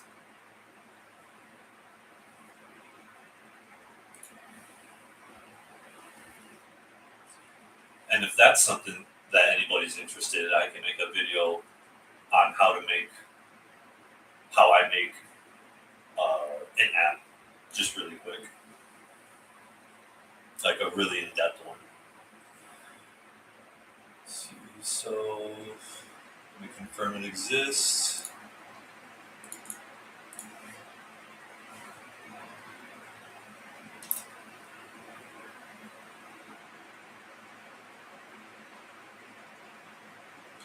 Aaron says, then you are reading out loud the primary prompts that you build.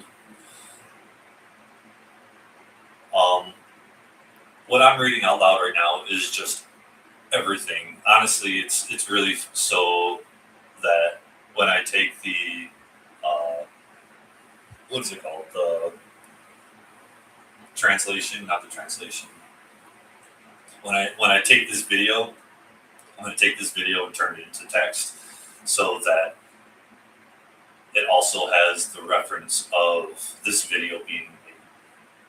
So I've actually trained, like, I don't know if my ChatGPT is different than other people's, but I have put a lot of time into training it on what I expect from it, rather than just trusting it. I've really kind of put constraints on it, on what I expect out of it.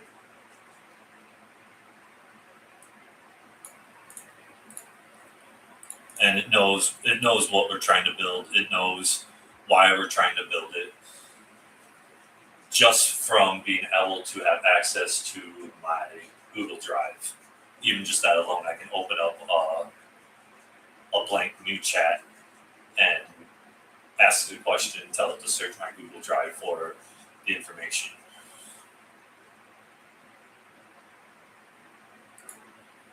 I hope that helps. If not, we can definitely go more into depth on it in like a one-on-one or something.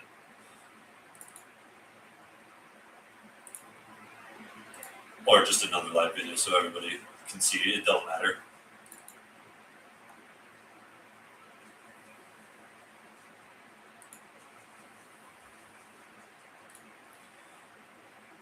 So then we give it the information, give it the files, inspection receipts.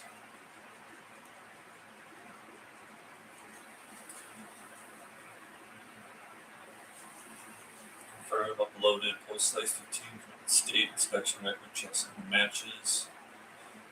Fully closed 15. Next planned site 16, and now the record correctly states 16 must begin only after great slice 16 arrow slice through packet head and clean close slice 15 is sealed. Alright, now we are on to 16. So now I go to see, these are just regular prompts. These are the prompts so that the context stays in order of what I expect from it. So again, this one says, I'm ready for the hardened, full professional production grade code. Remember to make sure to always check previous chats and upload files and have a guest. If you need me to make a packet and upload a file packet, let me know. I'd rather have you guess. And then this is the one that I will use at the end when I'm going to transfer into a new chat. Here, I'll even do this. Watch this. So first, let's just do this. Let me get this ready. Get this going.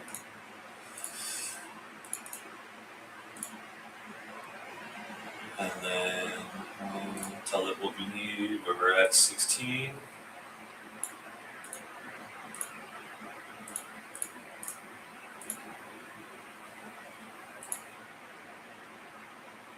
That started. And, so this is the prompt that I use. Files to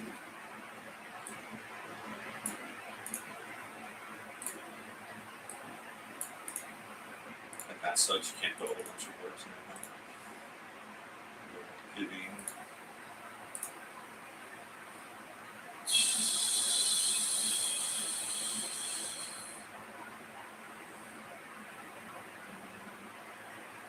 stop it, tell them the actual steps that you are. What's that?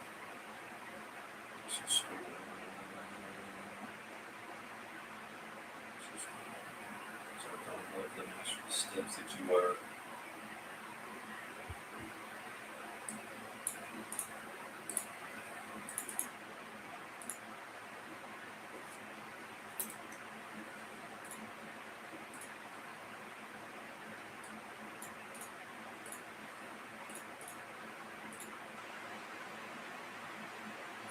So that's the actual prompt that I give. That whole thing right there. That's the actual prompt that I give to switch from one chat to another, so it pulls complete context. So you give that to the chat that you're in at the end, and then it'll give you a whole primer prompt. That prompt is what you pull into the next chat to start off with, along with all the files you want it to have context with, and start building. That's really it. don't know if that helps at all. I don't know if that just filled that for no reason, but Aaron says that helps. Good. Yes, this is a place to slow down. Oh, speaking of slow down, hope you guys don't mind. I'm going to take like a 2-minute break, run to the bathroom real quick, but I will be right back.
Alright, I'm back in action.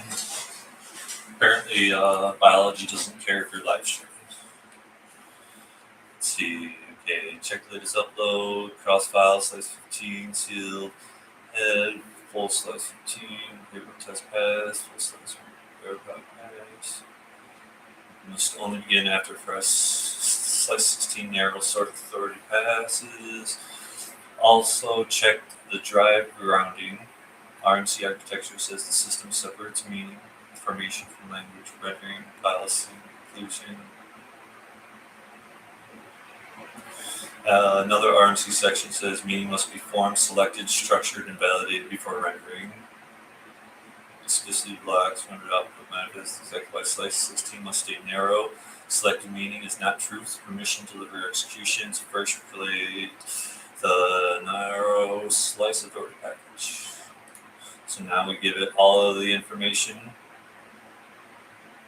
that it's going to need to build this slice off of.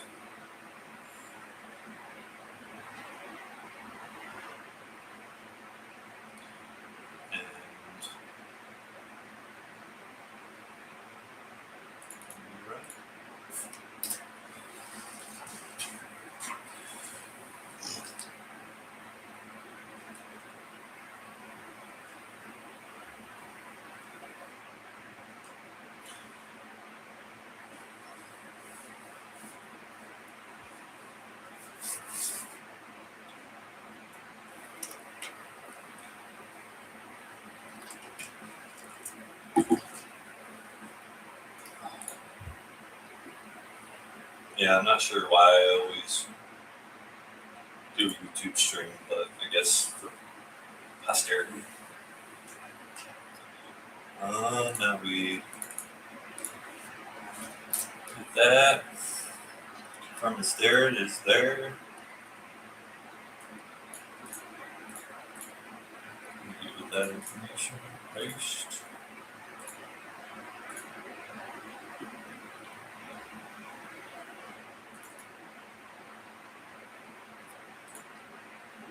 Files.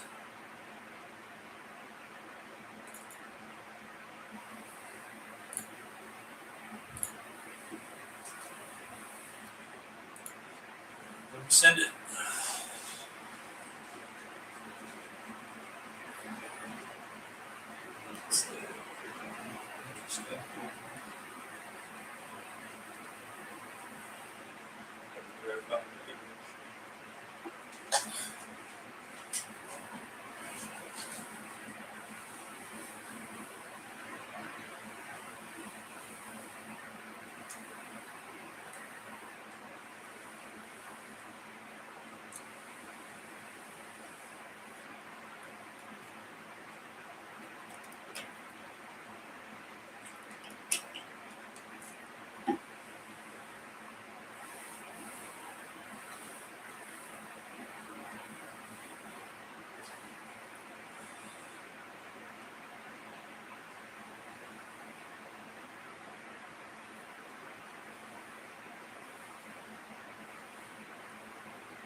think.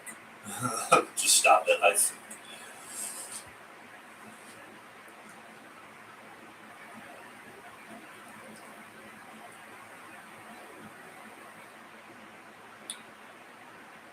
I'm not sure exactly what you're expecting.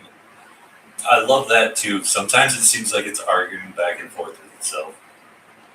It's kind of funny to watch sometimes.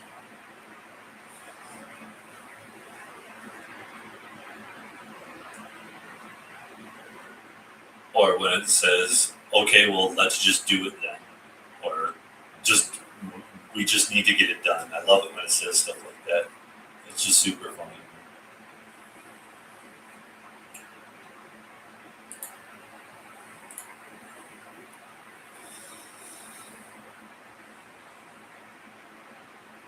This is going to be the cool one. After a selected meaning has a lawful boundary, then we can compare outward expressions. Represent how a meaning may become human readable output while preserving negation, condition, modality, attribution, scope, refusal, relevance, and uncertainty.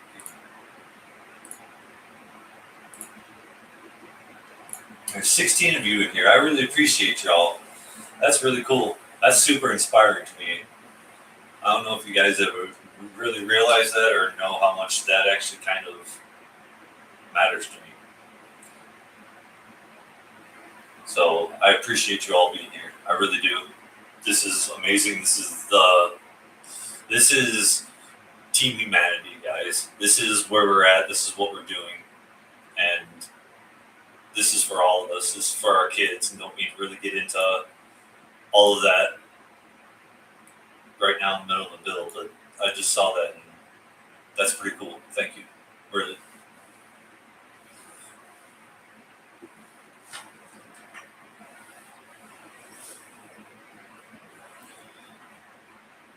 Yeah, and like I said,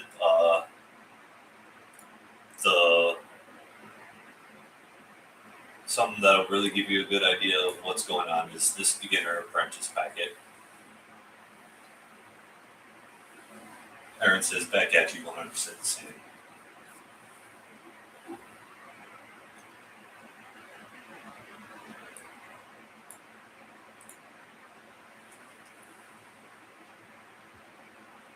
See that said evaluating blackjack outcomes?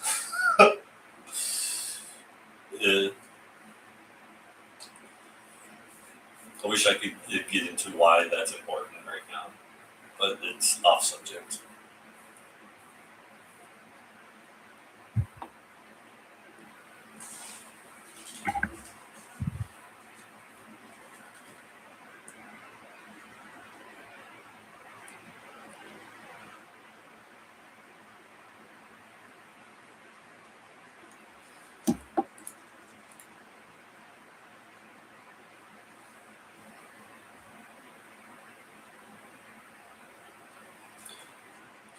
So, see if we back and confirm match slice 15, close out rule, only from the thing ahead, slice, like this patch adds, candidate selection reference, selection basis records, selection constraint records, selected meaning status records, selection trace records, selection receipts, non-selected candidate references, confidence and uncertainty boundaries, blocked and refused selection boundaries, hard blocks, meanings not truth, meanings not permission, meanings not delivery, not executions, not final, meaning selection, not evidence validation, not memory authority, not tool routing, is not output rendering. Right, so we'll download these.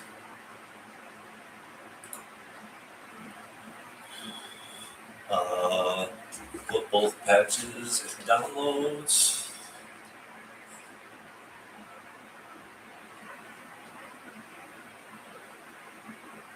Verify patch set checksums. Run this.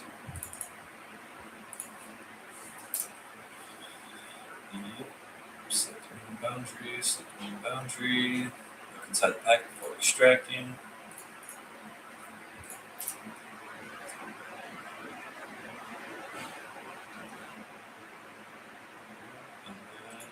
Extract the patch from the tarball, whatever it is.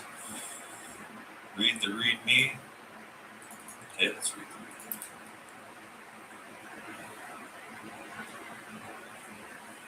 This patch at slice 16. Now apply the patch.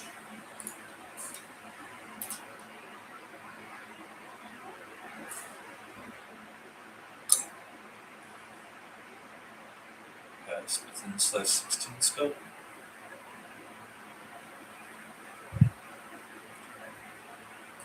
Well, I appreciate y'all being here for kind of the boring stuff. I mean, maybe it's not boring. It's not really boring to me. I love reading through it and then running it at the end and trying to find all of the bugs and all the stuff in it.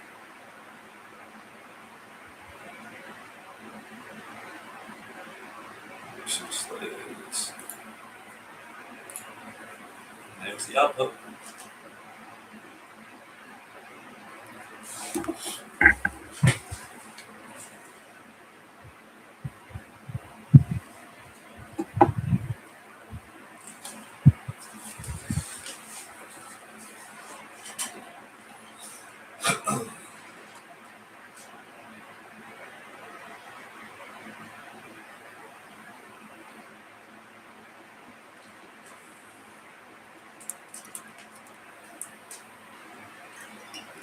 Patch apply output is clean. Confirm from your terminal output. Neighbor passed, verifier passed, frozen pass untouched, boundaries untouched, LLM record remains blocked. Found no slice 16 source findings. Slice 6 scanner found no slice 16 source findings. Git status and final status shows only the new slice 16 file is on track with exactly the pre-commit state we want. Now we need the slice narrow result packet before commit. The packet does not commit anything and only proves current uncommitted state is limited to exactly the slice 16 and that slice 16 behavior test and verifier passes. Look like they all passed to me. Right? Yep. That right there. So we take this guy.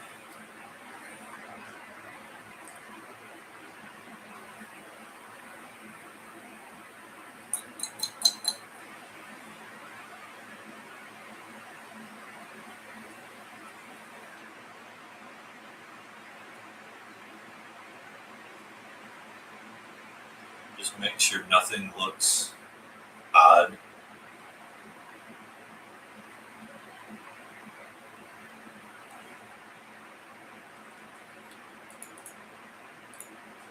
Let's put that guy in there. Let it all run. We got our script full repo status right here. Confirm that it exists. It exists. Look at that.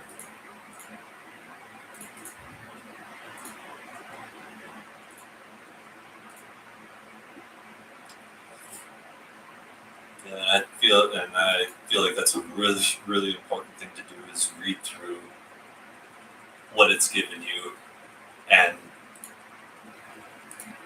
you don't even really need to, I mean, it definitely helps to know what you're looking for, but what I'm looking for is a different pattern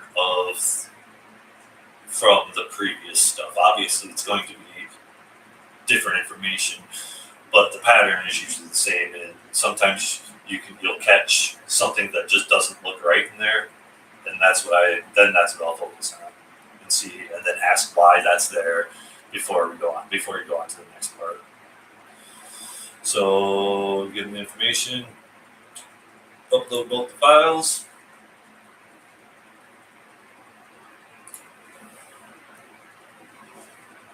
Keep on rolling.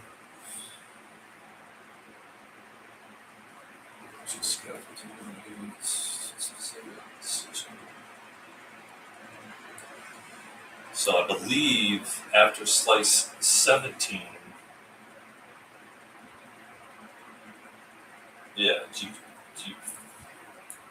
So yeah, after this slice 17 is actually when we'll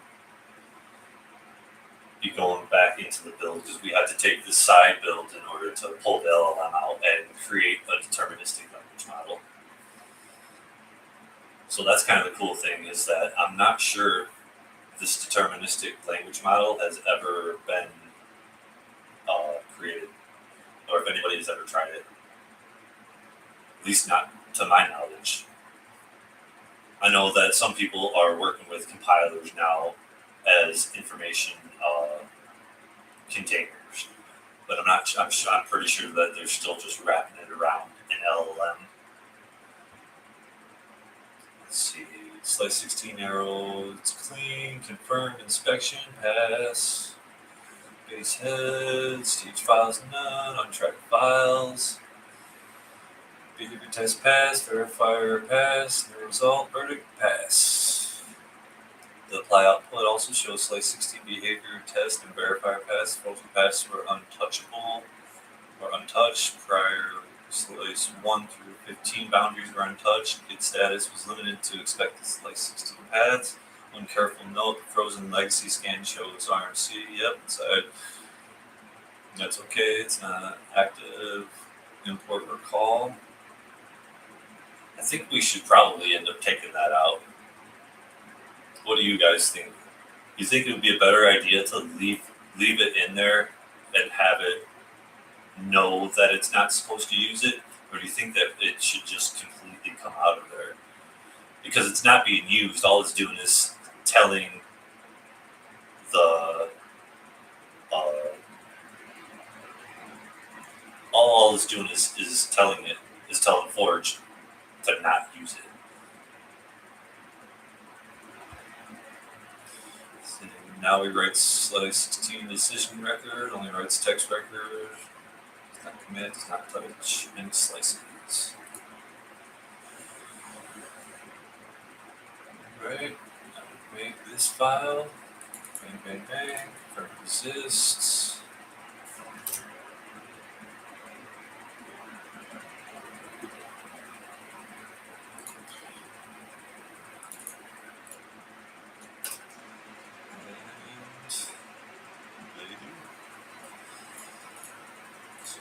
Say yes, here they are.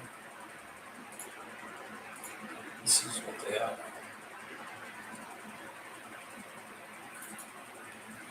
You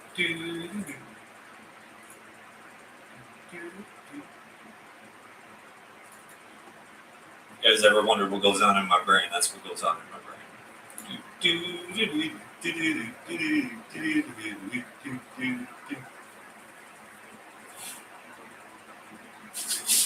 I'm verifying it all with Python. It's running its own stuff. Record's clean.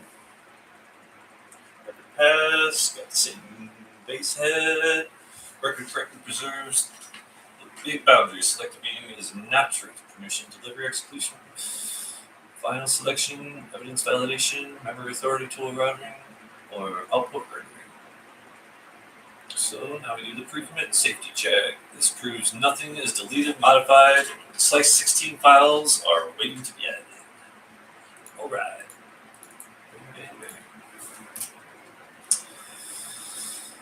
And now it wants the output.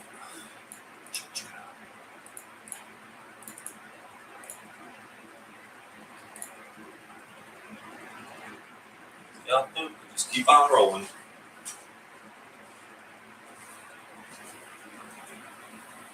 See, check's clean. Now commit safely. We'll only add slice 16 files. We'll not delete, modify. Stage only slice 16 files. Staged. Finished. Want everything to be an A. Yep. Commit slice 16.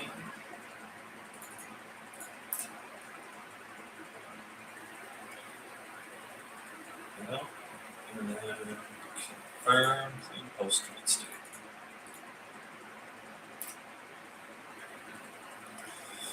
And there it is, slice 16. 15, 14, 13, 12, 11, 10. Now, instead is short. Slice 16.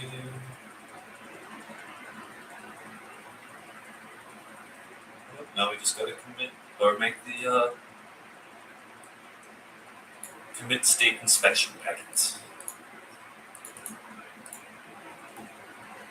Who, what, when, where, and why.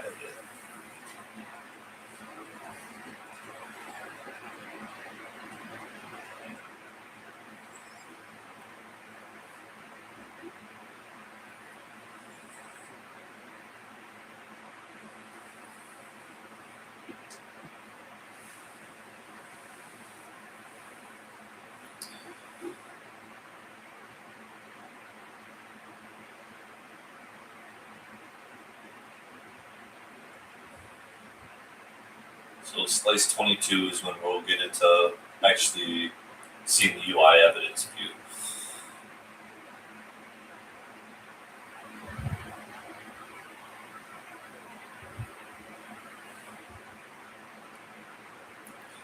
Perfect. Slice 16 is now committed cleanly, confirmed from the terminal. Now we make post slice 16 committed state inspection packets, proves the repo is clean after commit, and it runs full slice 1 through 16 regression from the committed state. This command does not modify code, it only reads repo, runs test verifiers, copy evidence into, and writes packet into create post commit slice 16 packet.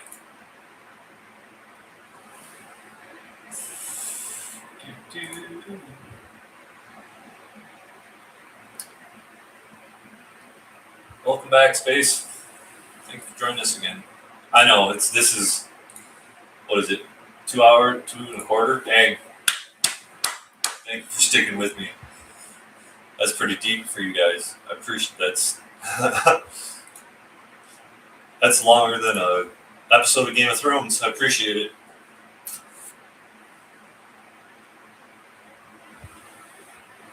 I don't watch Game of Thrones though, so. What about that? Anybody stopped watching TV or anything like that? Or if not, what's your favorite way of getting entertainment these days? Because I haven't watched TV. Besides, all I watch is podcasts and YouTube stuff. I just recently fell into the TikTok hole, so. But my algorithm on TikTok is pretty cool. It's not what I thought TikTok was going to be. All right, now we confirm it exists.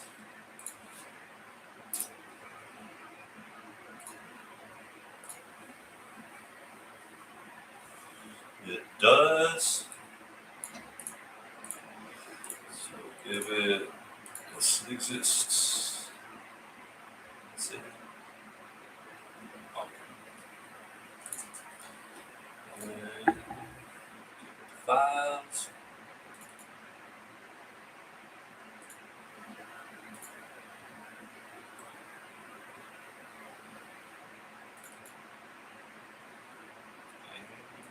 Bang.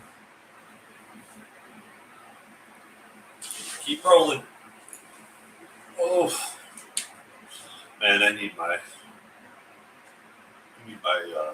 computer chair. I miss it.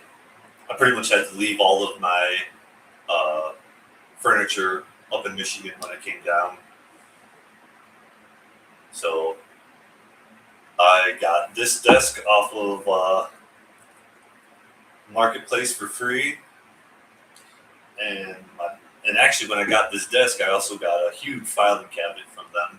So I thought that was cool. So, and if you guys can see the chair, the chair that I got is also, I got it all from a school. They were giving away a whole bunch of stuff that they didn't need anymore. So I was lucky to have caught them on the right day. Makes me feel like in high school again. Let's see.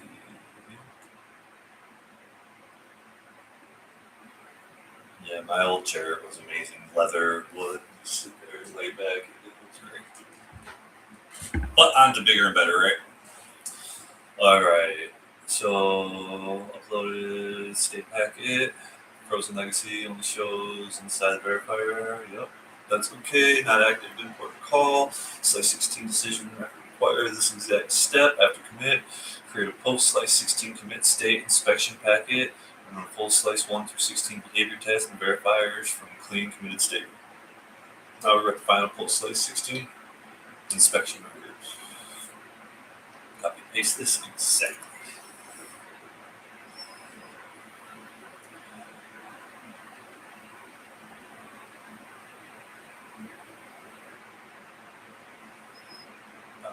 Captured, committed, it's clean, some files from outside authority, final meaning selection remains applied. 16 accepted. Is yep.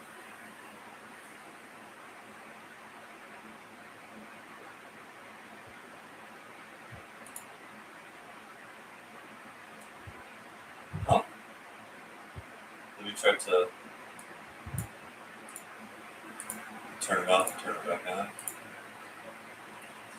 Did that help at all? It's probably because we're running real long like this, but does that help you at all? Did that?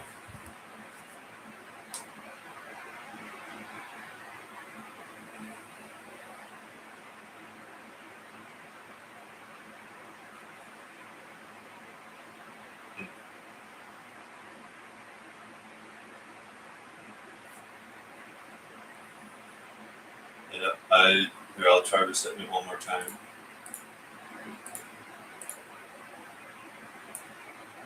Anybody else having any transmission problems?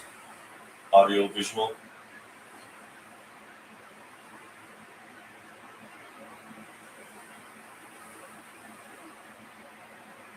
Check 1, 2. Check 1, 2.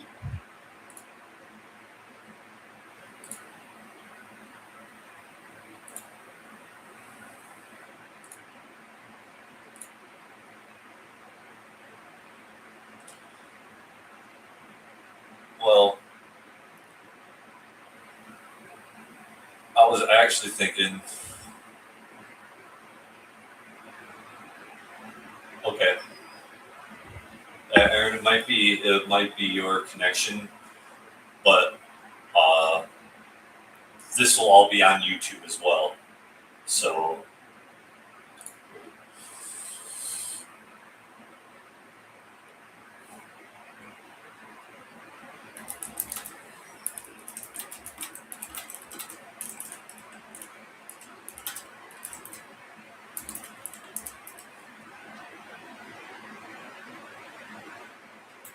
cool.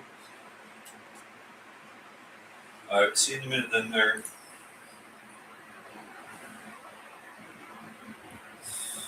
All right, so we went through, we confirmed that it existed. Yeah, with post slice 16 committed. So we'll, hey, that work for you, Aaron?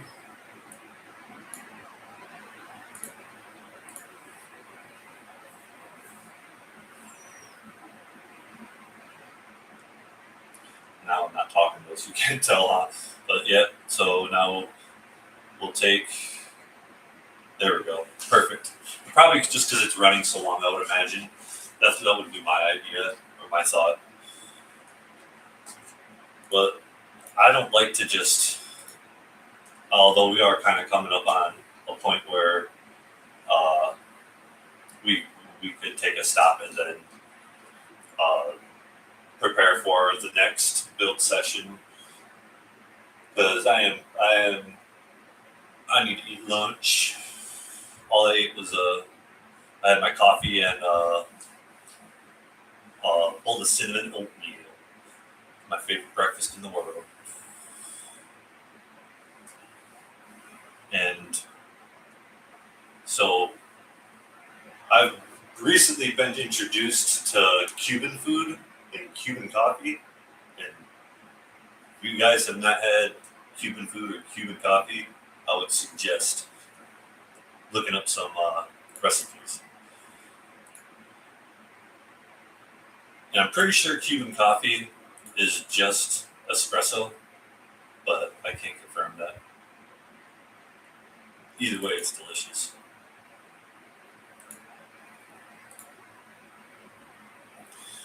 And we give it both of these files here.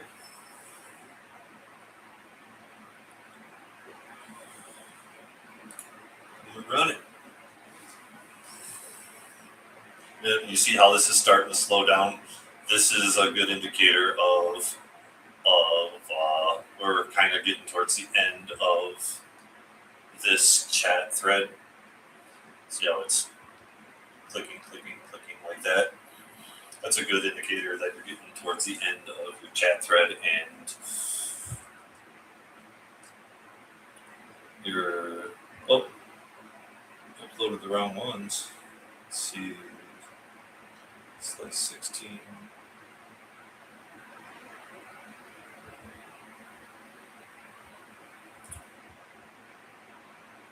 Oh, so I must not. Did I not run it then?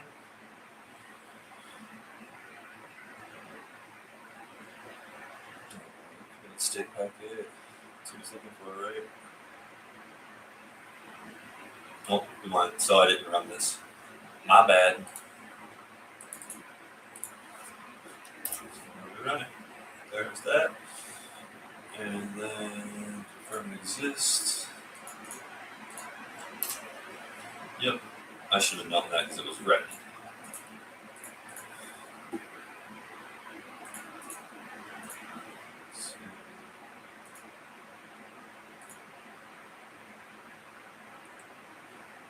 There we go. Just wanted the text files, not all the other stuff.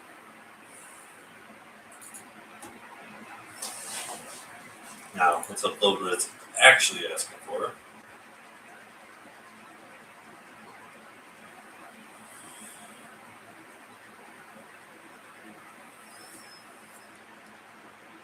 And there we go.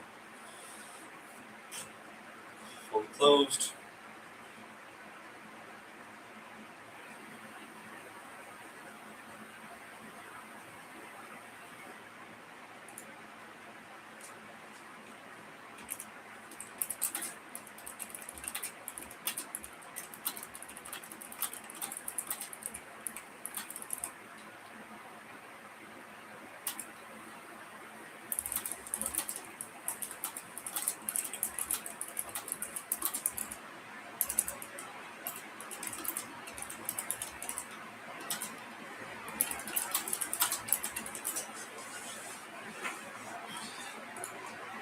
Yep, so now we're on, we'll be on slice 17.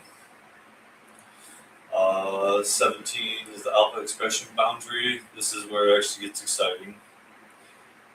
Because then it's where it actually uses the words.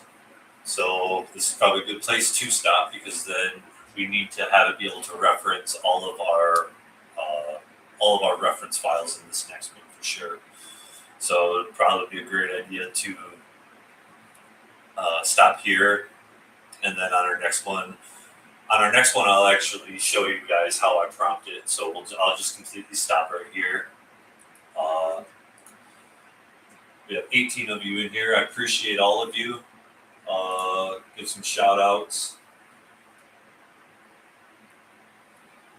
to everyone that's in here. If I can find out where y'all are at. Aaron, appreciate you for sure. Space in between. I love that you're here with me. You've been here from the start. Definitely going to be one of the first people to get everything that I have. Trenton Cook, I appreciate you, man. Came in here. I hope you learned something. Organerum.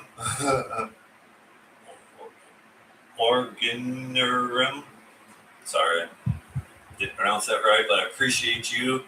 Much appreciated, everybody in here. Manjit, Sai, I appreciate you. Thank you for being here. Vector Network News, I appreciate you being here, interacting. Bianca Schultz, thank you. I love that I'm seeing all these new names in here. Air Duck Raccoon, thanks for hanging in here from the start. Buzzy Johnson, what's up? Appreciate you being here, for sure. Penelope, thank you. Hope y'all learned something. Jim Berkowitz, you're amazing. You're awesome. I love your work. Keep going. Barbara, thank you for being here. Appreciate you. Ian, you're amazing. Love the work you're doing. Appreciate it. Keep it up. Mello, love the name. Love the feeling of the name. Love the vibe. Keep on doing what you're doing. And Jamie Lee, all of you guys, I appreciate you guys. I appreciate you guys, again, more than you probably know. It's so inspirational to see how many people are actually interested in what I'm doing. Whether or not it's just to see if it's BS or if I'm actually building. I'll tell you, I'm really trying to build this. I have my whole heart put into this. This is something that I know needs to happen for not just consumers, not even consumers, for humanity, for us, for people, for technology, for the future, for our children, because we don't want our children's mind being sucked up into Google and just being another number. That's what this is all about. This community, our community, I love y'all, and I hope you have a fantastic day. Hopefully you can get outside and touch grass for a little while. Appreciate y'all. Peace out. AI.Web out for now.